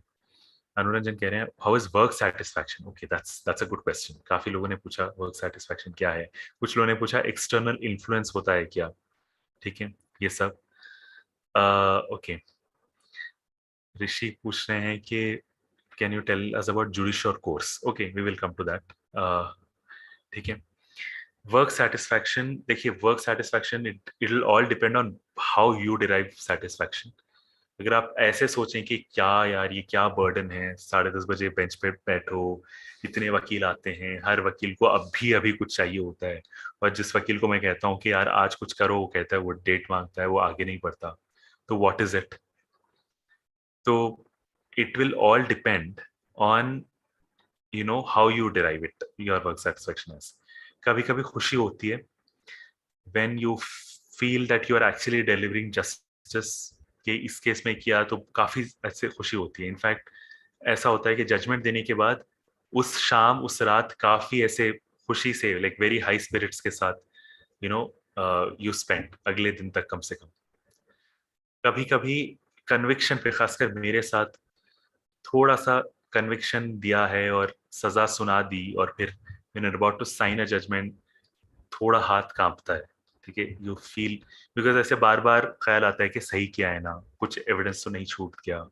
ठीक है, कन्विक्शन है ना इस जजमेंट में, तो थोड़ा ऐसा ऐसा लगता है। but I guess it's a part of the job. You have to hold it strong, just sign it and forget about it कि चलो अगर मैंने गलत किया तो अपेलेट कोर्ट में अपील में कुछ हो जाएगा, ठीक है, बट मेरे हिसाब से मैंने सही किया, वो कॉन्फिडेंस आपको रखनी थी। जॉब सेटिस्फैक्शन है, you have to derive from it. कभी कभी थोड़ा सा अनोइंग हो सकता है कि केस आगे नहीं बढ़ रहा, आप चाहते हैं कि केस जल्दी करें, पार्टीज कॉपरेट नहीं करें, एडवोकेट्स कॉपरेट नहीं करें, हाँ थोड़ा सा अनोइंग हो सकता है, but otherwise you generally feel happy when you work. अच्छा एक चीज, क्या आपको कुछ ये होते हैं कि टारगेट्स होते हैं कि इतने कुछ जजमेंट्स देने होते हैं? Yes, high courts will mention some targets, monthly targets. You have to fulfill those monthly targets. ऐसा नहीं हो सकता कि मैं डेट्स देता रहूं, मैं कोई जजमेंट नहीं लिखूंगा, मुझे क्या लिखना है, ऐसा नहीं। हाई कोर्ट जो है आपके ऊपर टारगेट्स देता है और उस टारगेट्स के हिसाब से आपकी एवरी 6 मंथ रिव्यू होती है और उस रिव्यू में आपके ऊपर कमेंट्स भी लिखे जाते हैं, एनुअल कॉन्फिडेंशियल रिपोर्ट्स में, एसीआर कहते हैं। If you're meeting those targets, you will get a satisfactory tag. If you're going above your targets थोड़ा ज्यादा तो गुड भी मिल सकता है, वेरी गुड मिल सकता है, एक्सेलेंट भी मिल सकता है, but if you not meeting the targets वो कहते हैं नॉट गुड, पुअर, ये भी मिल सकता है। एंड अगर आपके पुअर पुअर बहुत आ गया, 2-3 बार आ गया, तो फिर प्रमोशन में शायद आपको प्रमोशन ना मिले, यू माइट बी ओवरलुक्ड और आपकी सीनियरिटी कम हो सकती है एंड आपका पे इंक्रीमेंट्स नहीं मिल सकते, आपकी सैलरी वहीं पर रुक देंगे, हर साल जो इंक्रीमेंट मिलता है वो रोक सकते हैं। तो you have to meet those targets. मेरे स्टेट्स में we have to meet target of 17 per month, 17। एक क्रिमिनल जजमेंट दो तो 1 यूनिट मिलता है, 1 unit. I have to get 17 units. एक सिविल जजमेंट भी दो तो 1 यूनिट मिलता है। I have to get 17 units, जैसे भी मिल रहे हैं 17 यूनिट्स।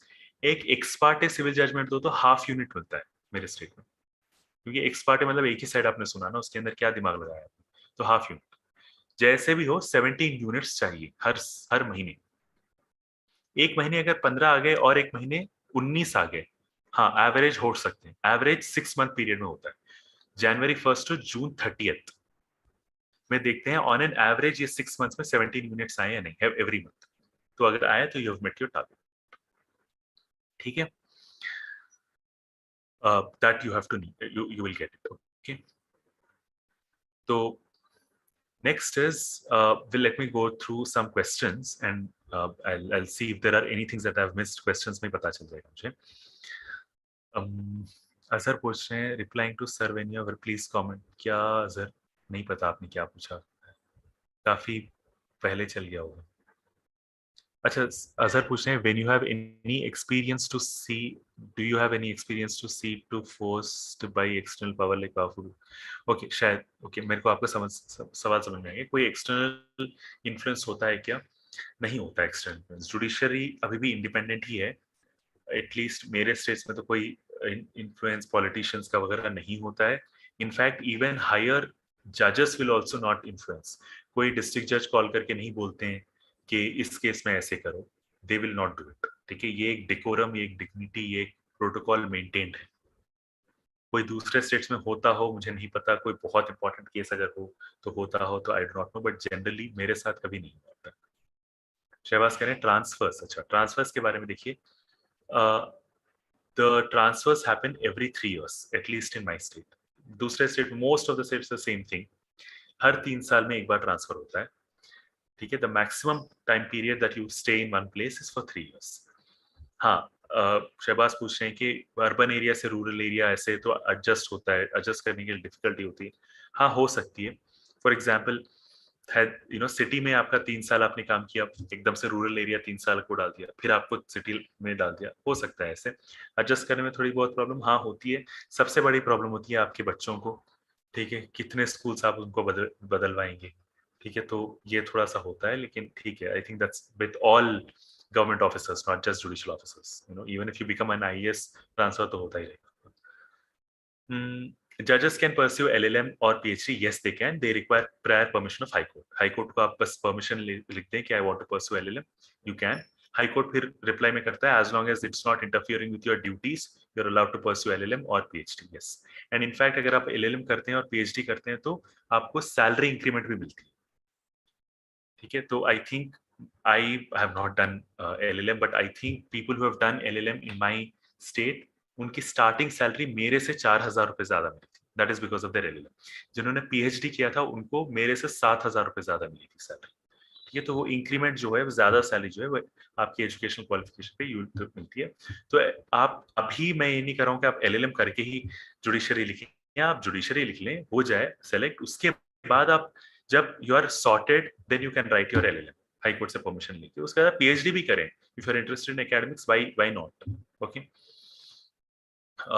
ओके, नेक्स्ट सेक्शन बोल रहे हैं how to prepare for language paper. ये सेक्शन हम you are part of जुडिशर course ना, हम आराम से बात करेंगे इस बारे में, ठीक है, क्योंकि वो अलग ही टॉपिक हो जाएगा। जुडिशर का course it's starting from Monday. First class was yesterday. That class has been uploaded on Judishor YouTube channel also. You can watch that class. Proper classes will start from Monday, and yeah, you can join. I think there are a few last few slots left. आप judishor.com website पे जाके you can join. Okay, and if you're a part of already a part of this thing, then yeah, Monday se we will have classes 7 p.m. You will get the link. Okay, Samruddhi, can do judicial officers get police security all the time? No, only if it is needed you will get it. I know judges, I've met judges who have dealt with CBI cases, who have dealt with even bomb blast cases. Sessions judges की मैं बात कर रहा हूँ, तो उनको security मिली थी. The government has provided them security because they were dealing with such instances, such very sensitive cases. तो but generally नहीं मिलती है, जरूरत नहीं होती।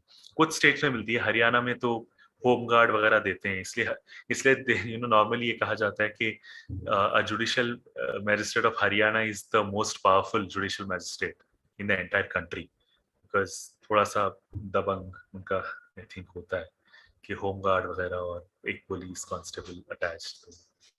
Not in my state. Shahbaz बोले, डू जजेस बिकम जूनियर सिविल जज और जुडिशियल मैजिस्ट्रेट? नहीं, depending on one's preference, no, you don't have preference, Shabazz. High Court will post you as whatever they want to. Kavya, I've answered your question. ठीक है। स्पर्श, आपने शायद starting का कुछ हिस्सा नहीं सुना है, इसलिए आप मुझे ऐसे सवाल पूछ रहे हैं। एडीजे बन जाए तो 3 साल में क्या, तो फिर उसके बाद एससीजे जाए। ठीक है, आप एक बार यूट्यूब पे जाके पहले से थोड़ा सेशंस देखिए। जैनब कह रहे हैं 3 years एडवोकेट प्रैक्टिस चाहिए? नहीं चाहिए जैनब, ये हुआ करता था, अब नहीं है। ठीक है, पहले हुआ करता था, तो जो वेबसाइट्स आप देख रहे हैं वो आउटडेटेड इन्फॉर्मेशन दे रहे हैं। एटी पूछ रहे हैं लोकल लैंग्वेज आपको आती थी क्या तेलंगाना में? यस, मुझे तेलुगु आती है। इनफैक्ट स्कूल में मेरी फर्स्ट लैंग्वेज तेलुगु थी। I am fluent in it. ठीक है, आशीष बोल रहे हैं can you go to Friday namaz? Yes you can Ashish. Okay, Samriddhi बोल रहे हैं do we need to study daily even after becoming a जज? डेली नहीं, ऐसे कुछ क्या पढ़ाई करेंगे आप डेली यार, कब तक पढ़ाई करेंगे आप? ऐसा कुछ नहीं है। हाँ, लेकिन अगर देखिए कब पढ़ाई करते हैं, मैं बताता हूँ मैं कब पढ़ाई करता हूँ अक्सर। अगर आर्ग्यूमेंट्स हो कोई केस में, फाइनल आर्ग्यूमेंट्स में the advocate is mentioning one case law, कि देखिए supreme court has held this in this case law. आपको नहीं पता, मान लीजिए आपको वो केस नहीं पता, तो आप क्या करते हैं, आप वो नोट डाउन कर लेंगे, चेंबर में आएंगे, घर जाएंगे, आप एक बार देख लेंगे कि अच्छा जो एडवोकेट ने कहा वो सही है, did supreme court hold it like that. You find it SSC online. SSC online का एक्सेस जो है सारे जजेस को high court provides it free में। ठीक है, तो एसएससी ऑनलाइन अपनी आईडी से आप लॉग इन कर लीजिए और download that case PDF, print निकाल बाजी, अगर अगर आपको प्रिंट करना है, केस नोट देख लिए, रेलेवेंट पैराग्राफ आप पढ़ लीजिए, काफी है। एंड इनफैक्ट जो एडवोकेट साइट करता है, he will not simply site that case, he will also site that relevant paragraph. तो आपको इतना पूरा भी पढ़ने की जरूरत नहीं। तो उस किस्म की पढ़ाई हाँ आपको थोड़ी बहुत करनी पड़ेगी, क्योंकि आपको वो पढ़ेंगे तभी आप जजमेंट दे पाएंगे, because the advocate has mentioned it, so you have to do that. But otherwise generally कुछ नहीं है। थोड़ी बहुत अपडेटेड नॉलेज रहे, लीगल अपडेट्स वगैरह थोड़ा बहुत फॉलो करते तो अच्छी बात है।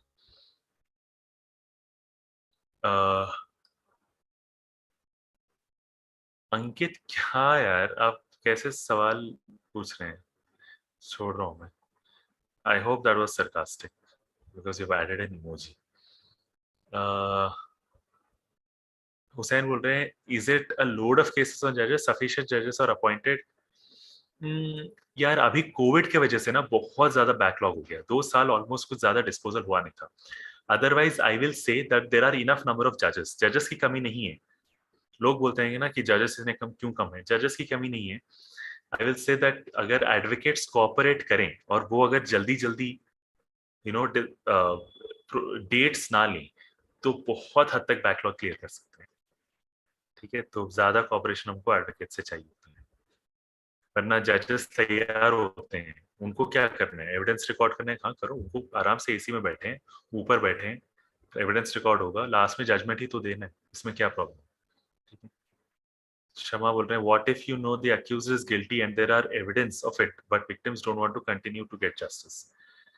हाँ, ऐसे होता है, कॉम्पाउंडेबल केसेस में कॉम्प्रोमाइज कर लेते हैं. एक्सीडेंट केस में मान लीजिए कोई इंसान एक्सीडेंट में मर गया, 304A मैक्सिमम पनिशमेंट कितनी है, 2 years. It's compoundable. It's not compoundable, sorry, but it is a summary summons case होता है. ठीक है, तो what will happen there, it's not compoundable, but the person will come, the witnesses will come. कौन होंगे witnesses? उसके family members, जो इंसान मर गया एक्सीडेंट में उसके फैमिली मेंबर्स आएंगे, आकर कहेंगे कि इस केस के बारे में हमको कुछ नहीं पता. So they have turned hostile. जब हॉस्टाइल हो जाए, अब हम क्या कर सकते हैं, आपको अक्यूज को अक्विट ही करना पड़ेगा. वो हॉस्टाइल क्यों हो रहे हैं, क्योंकि हो सकता है अक्यूज ने कुछ पैसे दे दिए हो कोर्ट के बाहर, कहा हो कि 5 लाख रुपए ले लो, मेरे जेल जाने से आपको क्या फायदा, ठीक है, मैं आपको पैसे दे रहा हूँ, ये ले लो, और आप जाके कह देना कि आपको केस के बारे में कुछ नहीं पता. हॉस्टाइल हो गया, आपको अक्विट करना पड़ेगा, इवन इफ यू नो कि it is liable for conviction. You don't have evidence. So as a judge in India, because this is adversarial system, as a judge you do not go beyond the court record. File में जो evidence है उतना ही आप देखते हैं, उसके अलावा आप कुछ नहीं देख सकते. हेटी बोल रहे हैं, are transfers very frequent, once in every 3 years, unless आपके खिलाफ अनलेस कोई कभी कभी हो सकता है आउट ऑफ टर्न ट्रांसफर्स भी हो सकते हैं, that is there could be reasons. Okay, for out of turn transfers, कोई दूसरा कोर्ट खाली है और उस कोर्ट पे इमीडिएट रिक्वायरमेंट है जज की, तो आपको निकाल के वहां पर डाल दिया, तो ऐसा कुछ हो सकता है, बट जनरली 3 years में एक बार होता है. ठीक है. Samriddhi बोल रहे हैं, what is the importance of exam rank in posting and salary? That's a good question, Samriddhi. Your rank will determine your seniority. Okay, आपके रैंक से आपकी सीनियोरिटी जो है डिटरमाइन होती है. तो if you are getting rank 1, then let's say 50 people are selected, 50 vacancies थे, 50 जजेस सेलेक्ट हुए एक बैच में एक साथ, आपका रैंक 1 है, you are the senior most. जब प्रमोशंस होंगे आपसे स्टार्ट होंगे प्रमोशंस. सो आपका प्रमोशन होगा, उसके बाद rank 2, rank 3, rank 4, your seniority में मेरिट लिस्ट वैसे ही प्लेस हो जाती है. ठीक है, तो दैट्स हाउ इट इज. काफी ज्यादा एडवांटेज होता है. इनफैक्ट अगर आप जैसे फॉर एग्जांपल मेरे बैच में 66 जजेस वर सेलेक्टेड. 66 वैकेंसी तो 70 की थी, बट दे हैव सेलेक्टेड 66 जजेस. My rank was 3.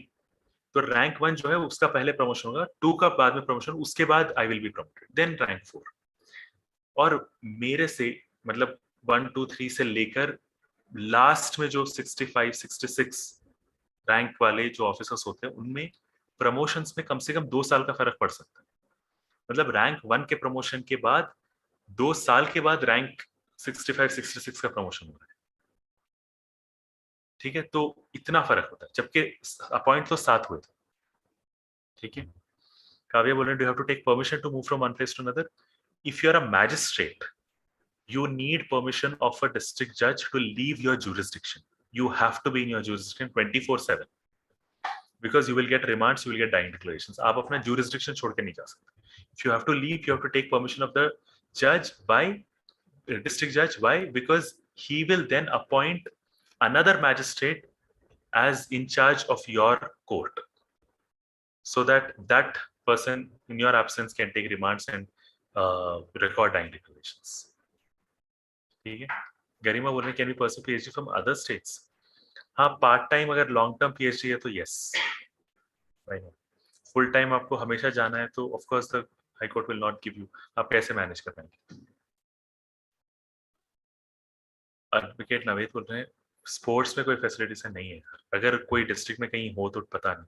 I know एक जगह हिंदूपुर, ये अनंतपुर डिस्ट्रिक्ट में है आंध्र प्रदेश में, वहां पर कोर्ट कॉम्प्लेक्स में बैडमिंटन कोर्ट्स और टेनिस कोर्ट्स थे। तो वहां पर जजेस वगैरह सब टेनिस और इवन एडवोकेट स्टाफ वगैरह टेनिस और बैडमिंटन काफी खेलते थे। डिपेंड करता है, ऐसा कोई कंपल्सरी नहीं, डिपेंड करता है। यहाँ जहाँ मैं पोस्टेड हूँ, कभी कभी बाहर थोड़ा मैदान है तो कोई इवेंट वगैरह स्पोर्ट्स इवेंट बाहर कंडक्ट करती है तो they play a lot of things from like badminton volleyball to kabaddi, ये सब। हम्म, मेहमान बोले सेम डिस्ट्रिक्ट मिल जाता है, सेम डिस्ट्रिक्ट मतलब आपका नेटिव डिस्ट्रिक्ट में आपको कभी पोस्टिंग नहीं मिलेगी। ठीक है, आपके नेटिव डिस्ट्रिक्ट में आपको कभी पोस्टिंग नहीं मिलेगी। काव्य बोल रहे हैं, how much personal time do you get? All of this, 10:30 10 o'clock से लेके 5 o'clock तक कोर्ट का काम है। कभी कभी मुझे 5:30 6 बज जाते हैं, उसके बाद तो I have personal time only. ठीक है। गरिमा बोल रहे हैं, how is social life as a जज? देखिए, बाहर आप जा सकते हैं, कोई प्रॉब्लम नहीं है, you can attend lot of you know weddings, ये सब। The only thing is you have to maintain distance from two people, two groups of people. One is you have to maintain distance from advocates. आप एक अकेले advocate से मिल रहे हैं, किसी और ने देख लिया तो क्या इंप्रेशन जाएगी? इजीली रूमर्स क्रिएट हो सकते हैं कि देखो कुछ केस के बारे में बात करें, द जज कुड बी करप्ट। दूसरा, you have to maintain distance from police. The police reports to you, you have to hold police liable. Police के साथ थोड़ा सा स्ट्रिक्ट रहना पड़ेगा। अगर आप स्ट्रिक्ट नहीं है पुलिस के साथ, तो कौन रहेगा? ऐसे हुआ है where I have rejected a remand कि मैं रिमांड एक्सेप्ट नहीं कर रहा हूँ, ले जाओ। तो सडनली द एसआई और CI inspector will come and he will come stand before you, put a salute to you and say sorry sir, इसमें ये reasons थे इसलिए रिमांड करना पड़ा, प्लीज इसको अलाउ कर दें। I will say give it to me in writing, submit, he'll say yes sir and then he'll salute and go back. You have to be this thing. अगर आप friendly हो जाए तो how will you hold them accountable? अगर ज्यादा friendly हो जाए तो फिर अक्यूज तो अफवाह फैलाएंगे कि यार ये तो पुलिस से बहुत मिलते हैं सर, तो ये तो प्रोसिक्यूशन की तरफ ही रहेंगे, पुलिस की बात ही मानेंगे और हमको कन्विक्ट करेंगे। You have to maintain distance. ये दो डिस्टेंस आप मेंटेन कर रहे हैं, बाकी सब you can have your nice social life, is not much of an issue. ठीक है, ये थोड़ा रहना पड़ेगा और थोड़ा डिग्निफाई रहना पड़ेगा आपको। You can't walk around the town in shorts, ठीक है, just because you know you have to maintain that sort of dignity. ठीक है, बट बाकी का और कुछ या do you have offs on weekends? नहीं यार, unfortunately not. Only second Saturday is an holiday and Sunday definitely is a holiday, yes. एटी पूछना है, no Hindi and English can also appear in South Indian states? You can appear in Telangana, okay, because language requirement बहुत कम है। But no, you can't appear in Tamil Nadu, Karnataka, Kerala, no. Home guard, नहीं, not in Telangana but in other states there might be. Thank you Saksham. और कोई सवाल? मैंने बहुत सारे रिप्लाई कर दिए।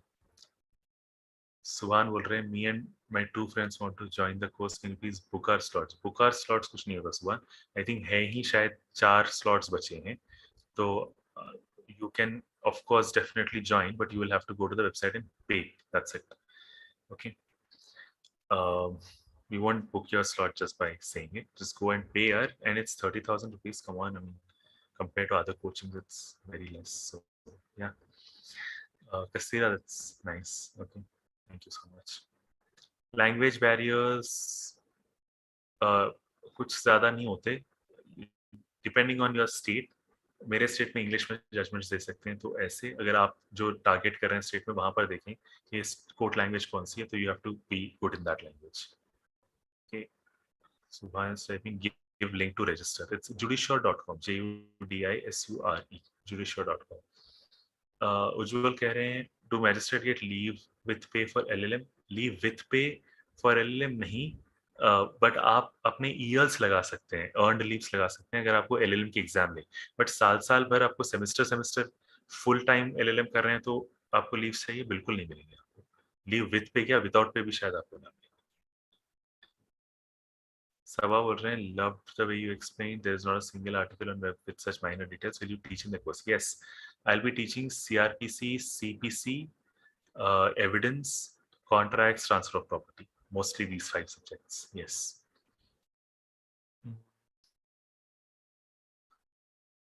Okay. How to prepare for Delhi judiciary? ये तो practical application based questions ये हम classes में deal करेंगे अक्षिता, ठीक है? We will obviously discuss the kind of questions, previous year questions. There are so many mock tests that you are going to write. So once you write those mock tests, before the mock test itself, we will tell you how exactly to handle each question. And once you write those, we will give you personal feedback कि कैसे आप आपने कैसे लिखा है और कैसे इसको लिखना है और कैसे improve कर सकते हैं. So we will do that, Akshita. In the course. 80, I think I've answered your question.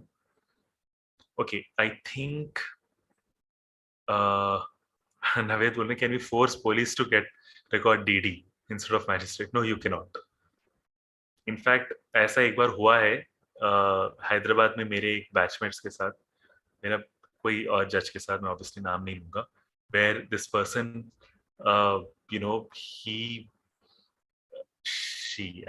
she said रात के 3 बजे या कुछ डाइंग डिक्लेरेशन आया था, तो उन्होंने कहा कि मेरे से अब नहीं होगा, मैं नहीं करूंगी रिकॉर्ड. पुलिस को मना कर दिया कि आप रिकॉर्ड कर ले, मैं नहीं करूंगा. तो पुलिस ने actually they reported this to the CJM, Chief Judicial Magistrate, and the CJM called for explanation कि why did you do this? How could you even do this? High Court took it very seriously, and High Court से भी call for explanation आया था कि explain the reasons. अब उन्होंने reasons दे दिए that she was extremely ill and she could not go out of the house, etc., etc. तब भी High Court ने बोला if you are extremely ill, then you have to inform your CJM so that the CJM can make alternate arrangements and some other magistrate can be put in charge. ठीक है? But this is no reason. ऐसे उन्होंने कहा था. Samruddhi, yeah, thank you. You have Maharashtra exam in September. Okay, all the best, Samruddhi. Yeah, do well. Hope you become the judge. Okay, in this attempt itself. Okay.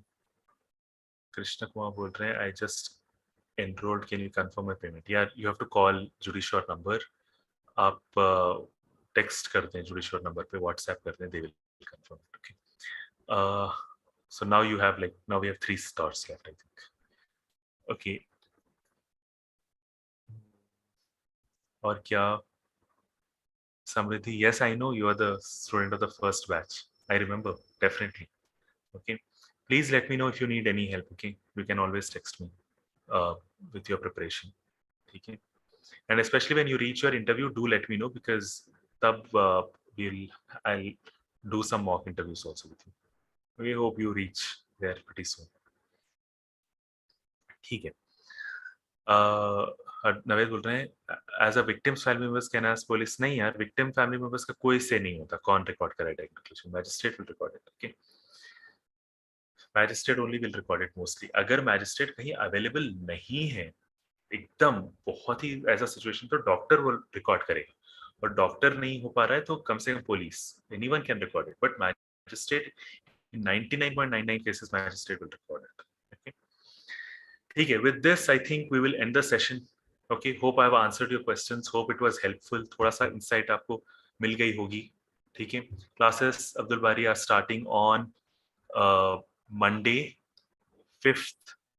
Monday को start हो रहे हैं. शाम के 7 बजे class होगी. कल एक क्लास हमने ली थी, इंट्रोडक्टरी क्लास, और उस क्लास की रिकॉर्डिंग YouTube पे हमने अपलोड कर दी है. आप देख सकते हैं उसको. जिन्होंने एनरोल नहीं किया वो भी देख सकते हैं YouTube पे जाकर. जुडिश्योर के चैनल पे आप जाएं. Yesterday's class was uploaded yesterday itself. You can go and watch. अगले बैचेस में जो है, अगले क्लासेस जो है वो YouTube पे अपलोड डेफिनेटली नहीं होंगी. मंडे से जो क्लासेस होंगी. So that. Priyanshu कह रहे हैं, my friend was in the first batch. She's a judge now. She recommended, so I've also enrolled in this batch. Hope I also get selected soon. Definitely, Priyanshu. I hope so. Okay, all the very, very best. Let's make sure that you do. Okay.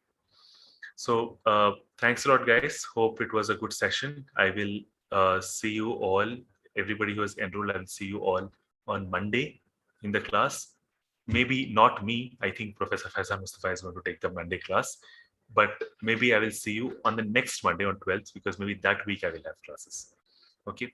On 5th, Sir is starting constitutional law. So I think Sir is going to take classes next week. Okay. Thank you all. Hope this was good session for you to learn from. I will see all of you who have enrolled in the class. Okay. Thank you so much. Take care. All the very best. Hope to see you soon. Good night. Okay. Bye-bye.